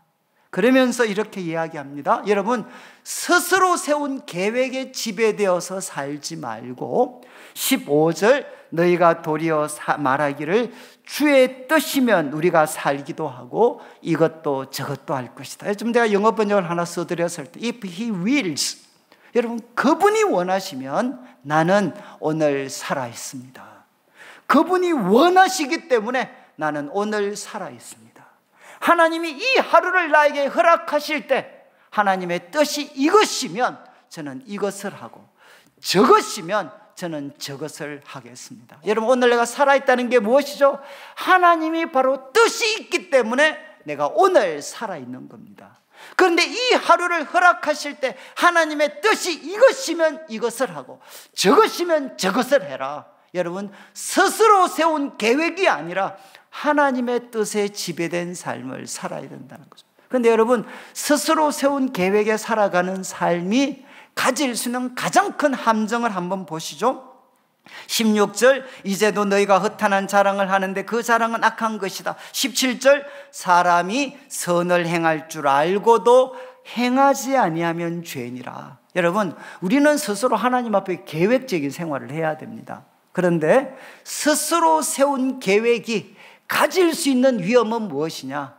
내 스스로 세운 계획 때문에 오늘 하나님이 보셨을 때 행해야 되는 선이 있는데 내 스스로 세운 계획 때문에 그것을 하지 않는 겁니다. 선을 행할 줄 알면서도 내 스스로 세운 계획 때문에 그것을 행하지 않는 오류들을 여러분 바로 이런 사람은 범할 수가 있다는 거죠.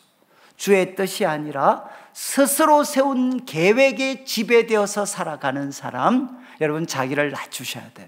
그리고 세 번째가 바로 부자들인데 이 말씀 때문에 야고보의 또 하나의 별명이 무엇이냐? 신약의 아모스입니다. 아모스. 여러분 바로 불의와 싸웠던 북쪽 이스라엘의 불의와 싸웠던 선지자 아모스, 그 모습이 여기 야고보 속에도 여기 발견이 되는 거죠. 5장 1절 한번 보십시오. 들으라 부한자들아 너희가 이 말 고생으로 말미암아 울고 통곡해라. 여러분 부자들이 범할 수 있는 첫 번째 잘못, 2절을 한번 보시죠. 여러분 부자들이 범할 수 있는 잘못이 뭐냐? 너희 재물은 썩었고 너희 옷은 좀 먹었다. 그리고 또 3절 초반도 보십시오. 너희 금과 은은 녹이 슬었고 이 녹이 너희에게 증거가 되었다. 불같이 너희 살을 먹을 거다. 말세 너희가 재물을 쌓았도다. 여러분 이 2절 3절 말씀, 부자들이 범할 수 있는 가장 큰 잘못이 무엇입니까?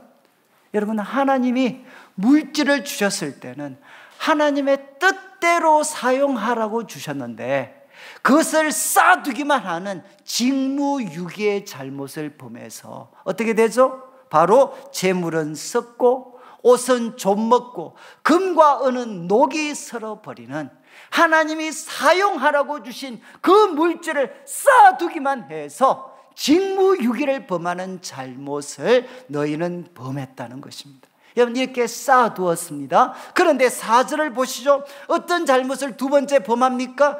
그렇게 재물이 녹이 슬고 썩을 정도로 쌓였는데도 밭에서 추수할 일꾼에게 주지 아니하는 삭이 소리 지르고 추수한 자의 우는 소리가 만군의 주의 귀에 들렸다. 이 무슨 말입니까?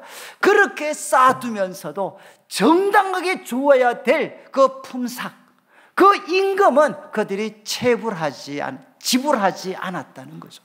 쌓아두면서도 그 가난한 자들에게 정당하게 해줘야 되는 그 임금들은 체불하고 체납하는 거죠. 5절을 보시죠. 그러면서도 그들은 어떻게 하느냐? 땅에서 사치하고 방종하고, 그 다음 참 무서운 말입니다.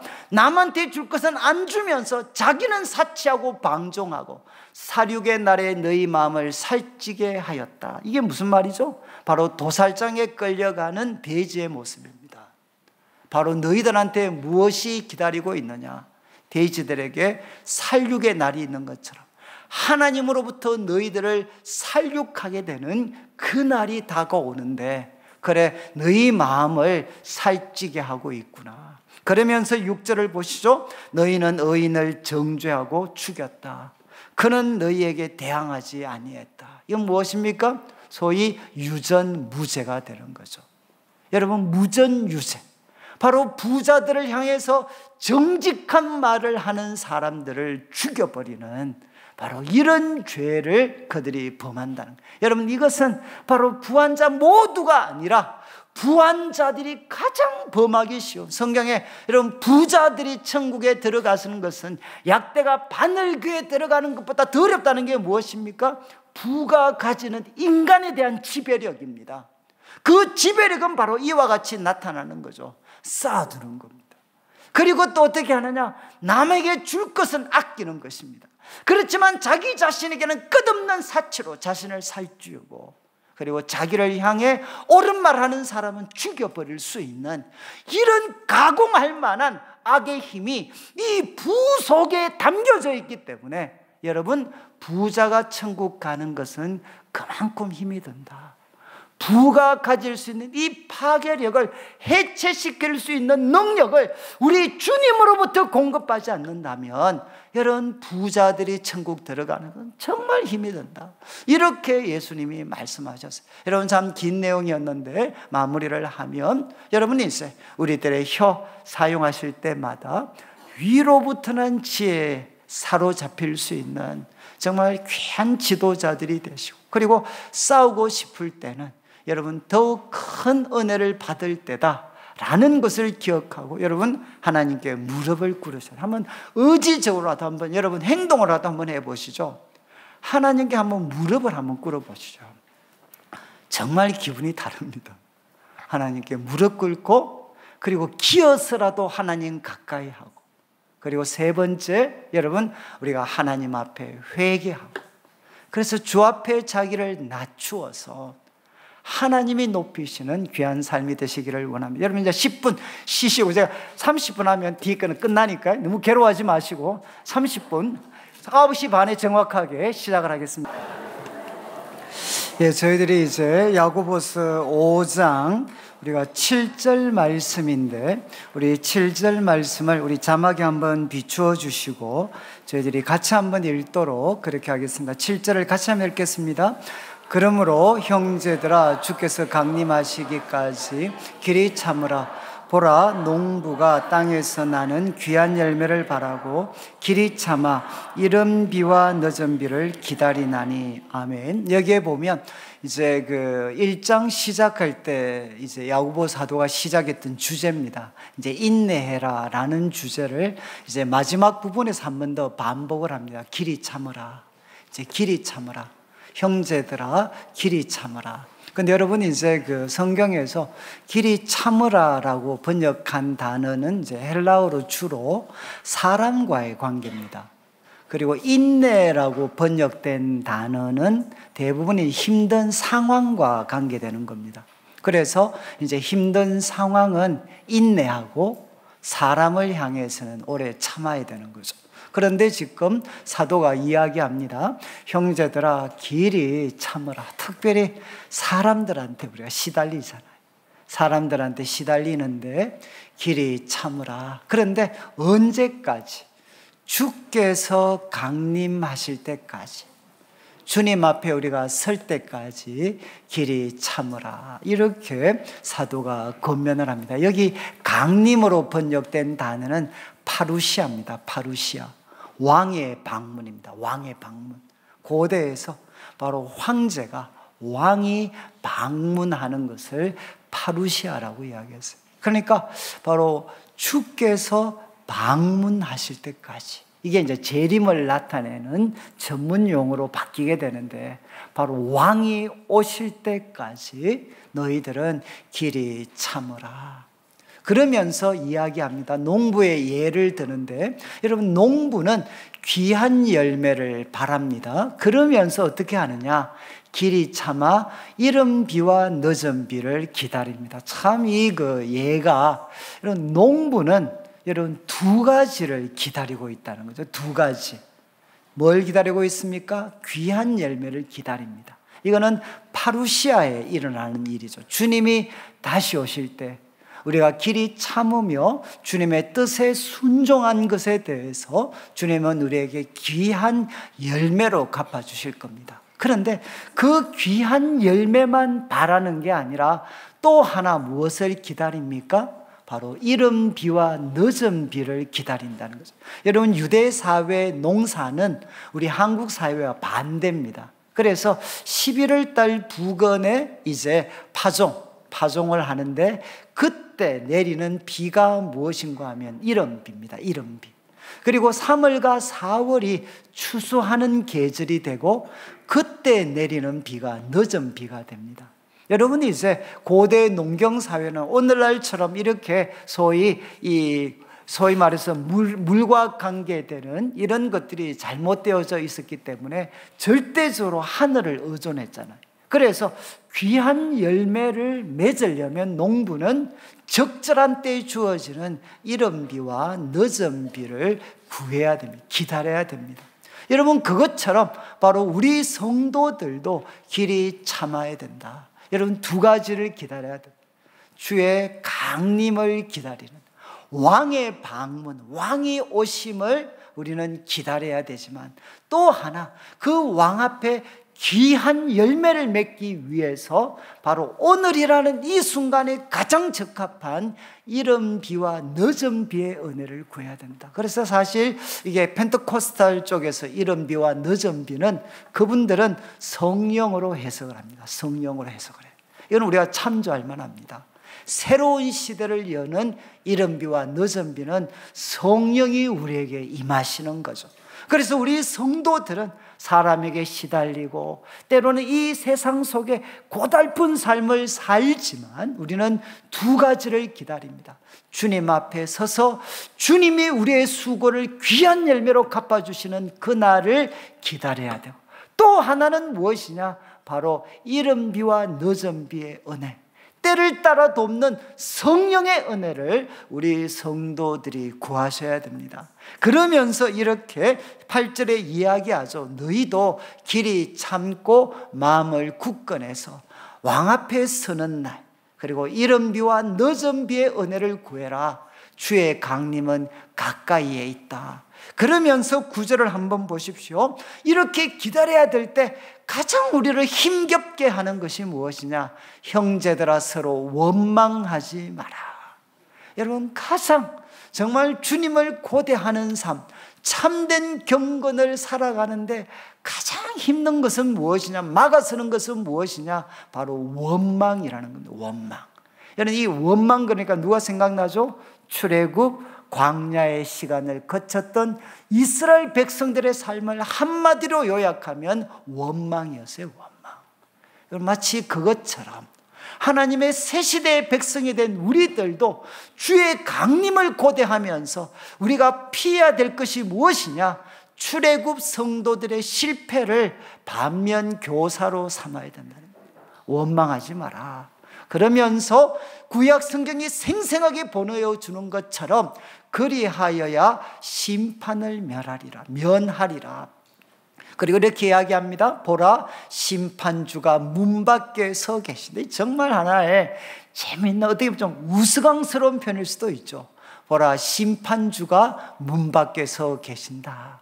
여러분, 이거 막 속에서 원망이 막 솟구쳐 오르실 때, 솟구쳐 오를 때, 여러분 꼭 이 말씀, 우리 하나님, 심판자이신 하나님이 문 밖에서 지금 야가 뭐라고 이야기하나 듣고 계신다.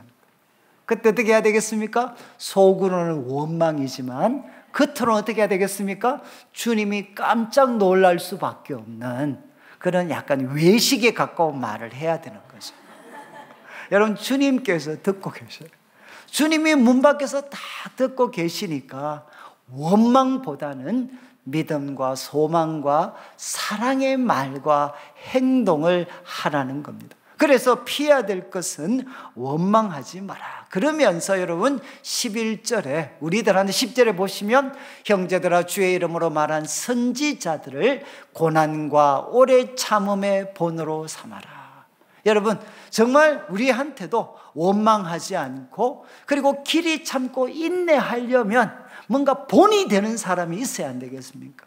그런데 사도는 이야기합니다. 너희 공동체에 훌륭한 사람들 많잖아. 그들에게 본을 삼아. 이렇게 이야기하지 않고 주의 이름으로 말한 선지자들을 본으로 삼아라.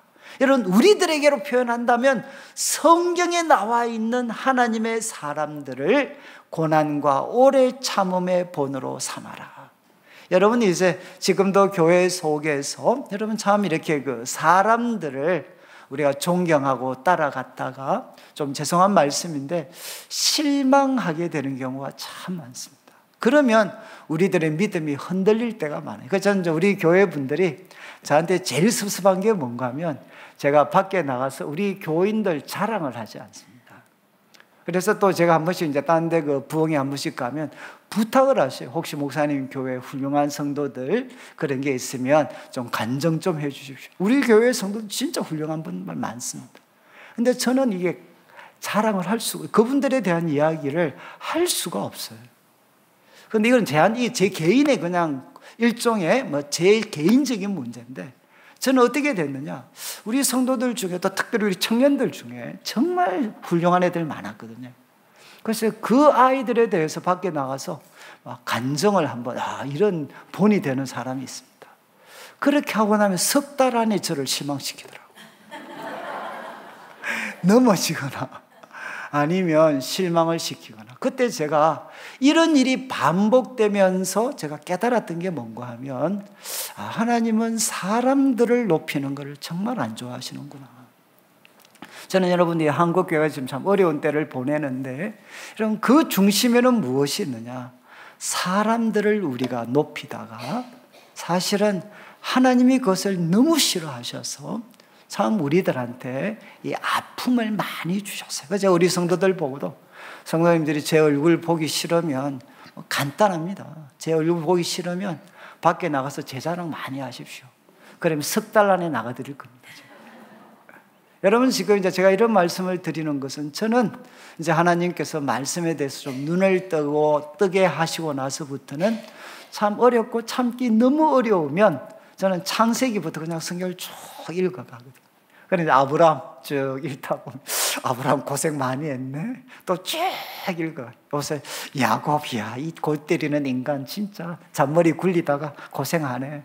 근데 제가 계속 읽다 보니까 하나 느낀 게 뭐냐, 이 정도면 이제 the end가 돼야 되는데, 하면서 끝나야 되는데 또 살아나요. 또 살아나서 또 다시 그 다음 장면이, 그 다음 사건이 진행이 되고 그 다음 사건이 진행이 되고. 제가 깜짝 놀란 게 뭔가 하면, 이런데도 안 망하고 이런데도 끝이 아니네. 하나님이 또 다른 길을 열어주시네. 저는 그때 제가 있었던, 하나님 안에는 내가 봤을 때는 끝이고 더 이상 길이 없어 보이는데, 하나님은 거기에서도 새로운 시작을 만들어내시는구나. 그래서 저는 성경을 보면 어떻습니까? 실망할 일이 없어요. 실망스러운 내용이 다 기록되어 있거든요. 다 기록이 되어 있으니까 이런 실수, 이런 잘못 속에도, 이런 주위 사람들 틈바구니 속에서도 하나님이 길을 열어 가시는구나. 저는 우리 성도님들 좀 죄송한 말씀이지만, 저는 교회마다 소그룹들이 이렇게 활성화되는 건 너무너무 좋은 일입니다. 그런데 제가 한 가지 좀 주의하고 싶은 일은 뭔가 하면, 여러분 거기에 있는 분들은 사랑할 대상이지 믿을 대상은 아닙니다. 여러분 다 많이 들으셨죠? 성도들은, 사람은 믿을 대상이 아니고 사랑할 대상입니다. 우리가 본으로 삼아야 되는 가장 정확한 인물들은 성경 속에 나와 있는, 왜냐하면 수천 년의 역사 속에서 기록된 성경이잖아요. 그러니까 이 성경을 보면 인간의 강점도 알고 인간의 약점도 알고, 그런데 하나님이 어떻게 그것을 아름답게 사용하시는지를 알아서 우리로 하여금 바로 그들의 본을 따라서 하나님을 신뢰할 수 있는 사람으로 만들어 주십니다. 그러니까 사도가 이야기하죠. 주의 이름으로 말한 성경의 사람들, 선지자들을 본으로 삼아라. 그러면서 또 예를 듭니다. 보라, 인내하는 자를 복되다 하는데 욥의 인내를 들었고 주께서 주신 결말을 보았다. 주는 가장 자비롭고 긍휼히 여기는 이시다. 여러분 이제 욥의 끝을 보니까 어떻습니까? 참 그 끝이 나쁘지 않았어요. 근데 제가 이 욥의 끝에 대해서 이야기하면 죄송한데 여자분들 중에 거품 무는 분들이 많습니다. 지 혼자 살아남아가지고 자식들 10명 다 죽이고 말이지. 그리고 그 부인은 완전히 그냥 좀 죄송한 마귀처럼 만들어 놓고, 그래서 지 혼자 그래 또 10명 나가 좋다 그래. 꽃배기에 따블 대고 그 다음에 자식들도 열대고, 좋다 좋아.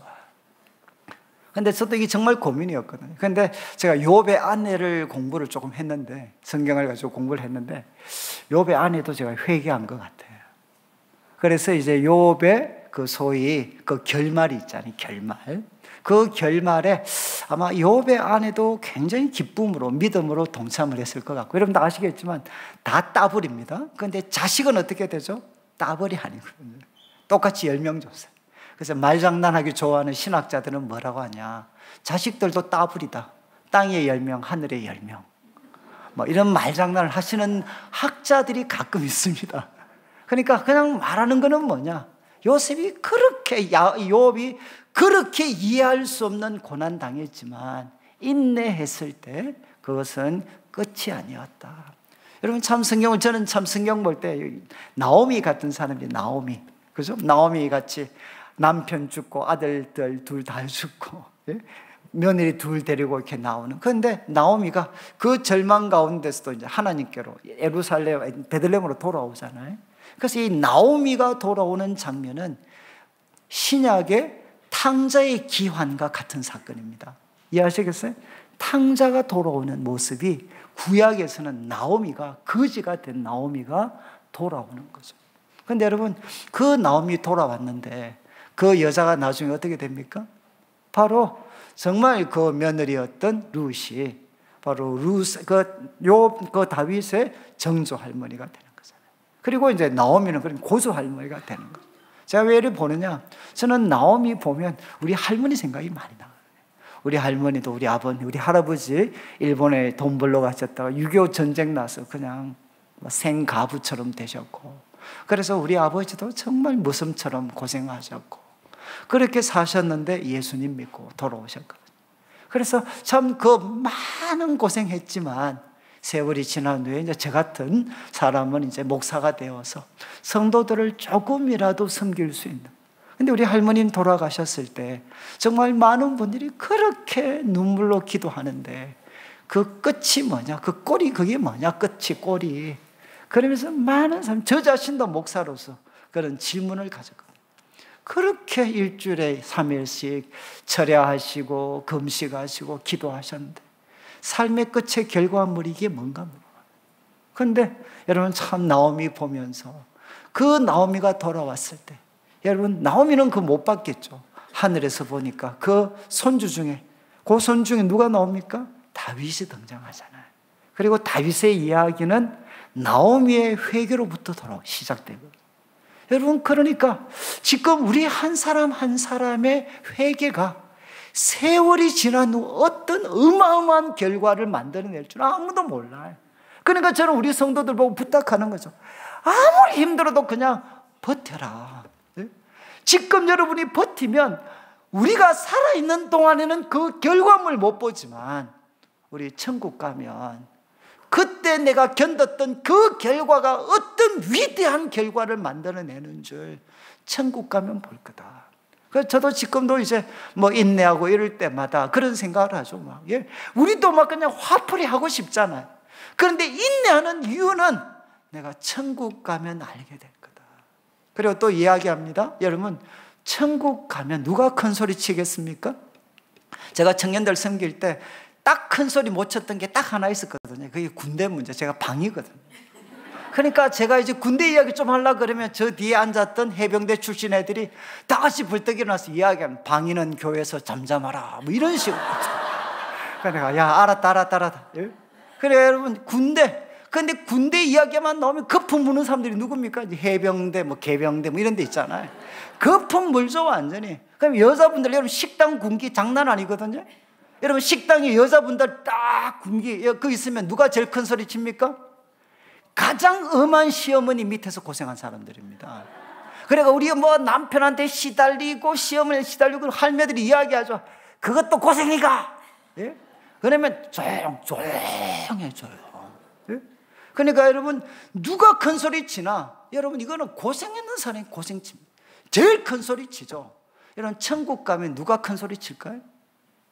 천국 가면 천국을 자기 세상처럼 돌아다니는 사람 누굴까요? 이 땅에서 가장 고생 많이 한 사람들입니다. 이런 천국에서 죄송한 말인데 저처럼 방위 생활할 사람은 누굴까요? 이 땅에서 고생 한번 못 해보고 천국 가면 여러분 죄송한데 영원히 방위로 삽니다. 아시겠어요? 그때 가면 남의 간증하는 거 들으면서 산다니까요. 여러분 좀 비참하지 않아요? 저는 지금 약간 엉뚱한 데로 갔는데 지금 이제 이야기를 합니다. 여러분 하나님께서는 우리의 한 사람 한 사람 인내하실 때 우리만 고생시키시고 그게 아닙니다. 천국 가면 생생히 알게 될 위대한 계획을 위해서 여러분 오늘 이빨 깨물고 모르지만 하나님 신뢰하고 참으라는 거죠. 그리고 두 번째 이야기합니다. 12절부터 12절은 형제들아 맹세하지 말고 하늘과 땅으로 아무것도 맹세하지 말고 그런 것은 그렇다 아니면 아니라 이것은 한마디로 요약하면 뭐겠습니까? 정직하라는 겁니다. 정직해라. 이게 무슨 뜻인가 하면 여러분 사람이 왜 맹세하지 마라 그래요? 맹세는 두 가지거든요. 중요한 계획을 맺을 때 맹세합니다. 우리 인감도장 찍고 각서 쓰는 것처럼. 그리고 또 언제냐? 법정에서 이거 합니다. 법정과 중요한 계획에서 내가 이것은 진실이다 반드시 책임진다 사인이 맹세거든요. 그런데 여러분 신학자들이 뭐 했느냐? 어떤 맹세는 유효하고 어떤 맹세는 유효하지 않을 수도 있다. 이 말장난 시켜준 사람들이 당시의 신학자들입니다. 그러니까 뭐라고 이야기했느냐? 이런 신학자들의 면죄부 속에 맹세했는데 여러분 아무 끄리낌 없이 깨트릴 수 있었어요. 그러니까 사람들이 어떻게 되겠습니까? 유대 사회 하나님의 백성이 믿을 수 없는 공동체가 된 거죠. 여러분 우리 한국 사회는 7계명에 대해서는 엄격하지만 여러분 9계명이 뭡니까? 바로 맹세하지 마라. 이거는 정직하라는 겁니다. 정직해라. 제가 캐나다에서 나올 때 유학하고 마칠 때 회계사 집사님이 저한테 이야기를 하셨어요. 목사님 한국 가시면 청년들 많이 만날 텐데 제발 좀 이야기해 주십시오. 지금 하나님 앞에 열심히 살되 제발 좀 죄송합니다.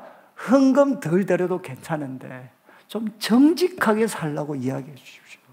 이분이 정말 이제 그 당시 초창기 한인 사회였으니까 여러분 세금 신고할 때 10분의 1도 안 했어요. 세금 신고를. 그러니까 또 이분이 너무 심해서 아니 집사님 이게 너무 심한 거 아닙니까? 그러면 꼭 그분들이 이야기하셔요. 세금 정해진 법대로 내면 헌금 드릴 돈도 없습니다. 이런 이야기 하셔요. 그래서 이야기하죠. 헌금 좀 덜 드려도 괜찮은데 정직하라고 좀 이야기해 주십시오. 여러분 지금 한국 사회 치명적인 약점은 무엇입니까? 정직하지 않다는 겁니다. 여러분 성도들 만약에 좀 죄송합니다. 어떤 분이 중요한 계획 맺는데 상대방이 장로님이라 그래요.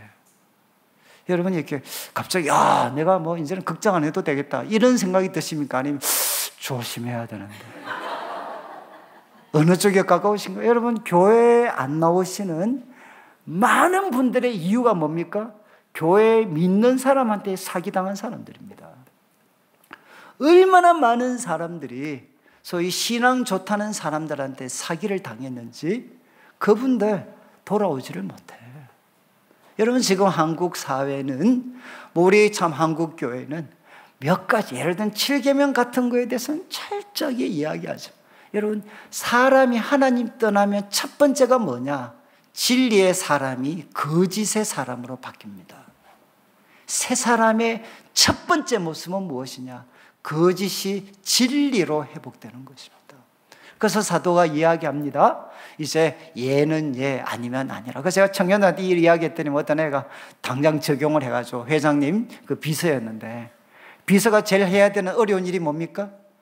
약간 어려운 전화 오면 이게 뭐죠? 없다 그래, 없다 그래.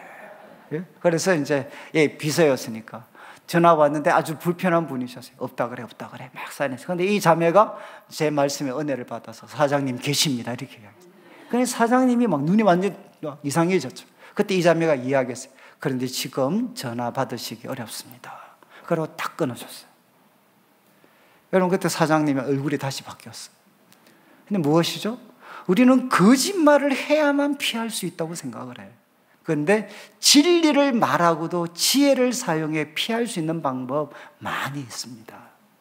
여러분, 저는 우리 성도들이 정말 살아남기 위해서 거짓말하는 게 아니라 하나님의 사람으로 진리를 말하되 하나님이 주신 지혜로 살아남을 수 있는, 거짓보다도 더 지혜롭게 처신할 수 있는 방법들을 우리 성도들이 찾아가야 된다는 겁니다.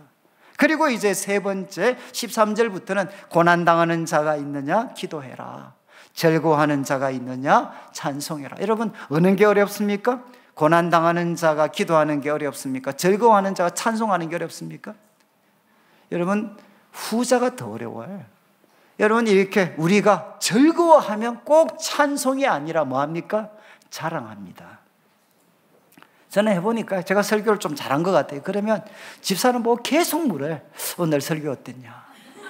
그러면 집사람은 야, 뭐 자꾸 귀찮게 묻냐? 끝까지 물어요. 오늘 설교 어땠냐? 무슨 말이 나올 때까지. 오늘은 괜찮았어. 이 말 나올 때까지. 이게 무엇이죠? 사람은 성공하고 나면 자랑하고 싶어요. 여러분, 고난당할 때 기도하는 거 한국 교회 성도 다 합니다. 뭘 못하나? 성공하고 나면 꼭 자기 자랑에 빠지게 돼 있어요. 여러분, 즐거워하는 자는 찬송해라. 꼭 여러분, 하나님 제일 기뻐하시는 게 사실은 고난당하는 자의 기도만큼이나 여러분, 즐거워하는 자들의 찬송, 성공한 사람들이 하나님을 높이고 성공한 사람이 은혜임을 고백할 때 하나님 참 기뻐하시겠죠.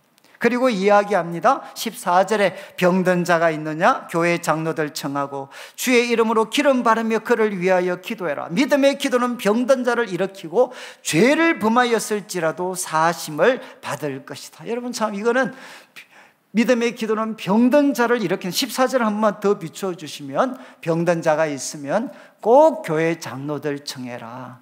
그러면 그들은 주의 이름으로 기름 바르고 그를 위하여 기도해라. 여러분, 기름 바른다는 게 무슨 뜻이죠? 대부분이 이제 뭐 이렇게 좀 균형 있게 해석하시려고 하는 분은 당시의 기름은 의료적인 하나의 그런 하나의 그 역할도 했죠. 왜냐하면 사마리아 사람 비유에 그 강도 만난 사람 주막에 데리고 가서 기름 발라주거든요. 그러니까 기름을 이렇게 바른다는 것은 의료적 행위를 무시하는 게 아니다. 의료적 행위를 동반하는 걸 뜻한다. 이렇게 이야기하셔요. 그런데 이거에 대해서 이제 의사분들이 문제를 제기하죠. 왜 기름 그 의약품 바르는 거를 장로들이 발라 의사가 안 바르고, 그리고 또 질병은 다양한데 왜 약은 하나야? 뭐 이렇게 이제 문제 제기를 하는 거 이해하시겠죠? 그래서 요즘은 이제 해석하시는 분이 기름을 바른다는 것은 구약적인 용례를 통해서 볼 때는 구별하는 것입니다. 하나님 은혜를 위해 그 사람을 구별하고, 그 다음에 여러분, 다윗이 시편 23편에 뭐라고 했습니까? 바로 사망의 음침한 골짜기 지날지라도 정말 주님이 함께 하시고, 그래서 바로 내 잔이 넘치나이다라고 할 때 그 앞에 뭐라고 했어요? 내 머리에 기름을 바르셨으니. 내 잔이 넘치나이다. 이때 기름은 무엇입니까? 하나님의 복, 하나님의 은혜를 나타내는 겁니다. 그래서 하나님의 은혜와 복을 위해 그를 구별했다라는 사인으로 바로 기름을 발랐다. 요즘 해석은 이렇게 해석을 하는데 저는 이 해석에 좀 동의를 합니다. 바로 성도들이 여러분 병든 자에게 가서 당신은 하나님께 외면당한 사람이 아니라 하나님 은혜를 위해 구별된 사람입니다. 여전히 구별된 사람입니다. 하나님 바로 이분에게 하나님의 은혜의 기름을 부어주셔서 여러분 죄 대신 화관을, 슬픔 대신 희락을, 근심 대신 찬송의 옷을 입히며 그 안에 빠진 게 기름입니다. 기름. 바로 정말 이 죄 대신 화관을, 죄와 슬픔에 빠져 있는 사람을 반전시킬 때 이 기름이라는 표현이 등장을 하거든요. 그래서 여러분 기름을 바른다는 것은 여전히 하나님 은혜를 위해 구별되었고 하나님의 은혜가 내려서 이 상황을 반전시키는 은혜를 베풀어 주십시오 라는 뜻으로 기름을 발랐고, 그리고 그에게 기도를 했고, 그 믿음의 기도는 여러분 병든 자를 구원하게 됩니다. 그리고 죄를 범하였을지라도 여러분 이제 그것은 사심을 얻게 하는 그 능력이 이 의인의 기도 속에 담겨져 있다. 그래서 16절 너희 죄를 서로 고백하고 병 낫기를 위해서 기도해. 여기에 너희 죄를 고백하는 것은 여러분 이렇게 이렇게 많은 사람 앞에서 이야기하는 거 아닙니다.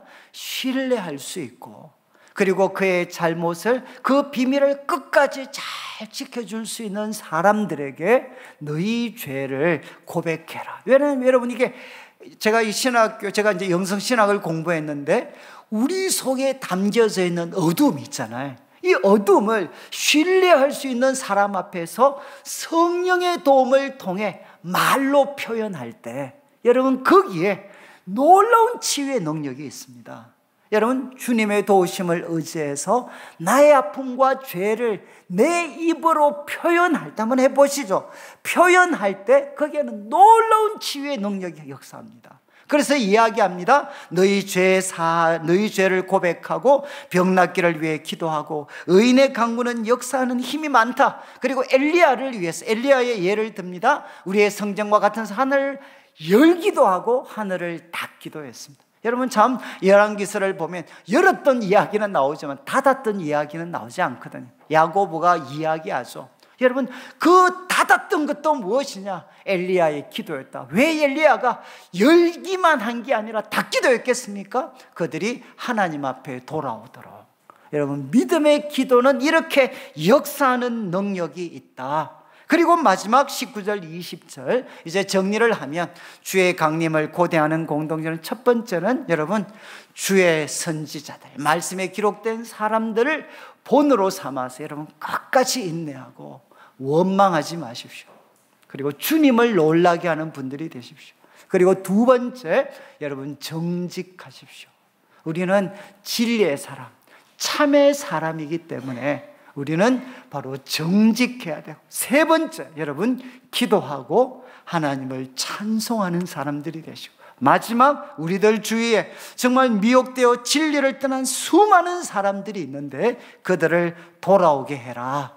그러면 그들을 돌아오게 하면 그의 영혼을 사망에서 구원하는 것이고 허다한 죄를 덮을 것이다. 이거는 무엇이겠습니까?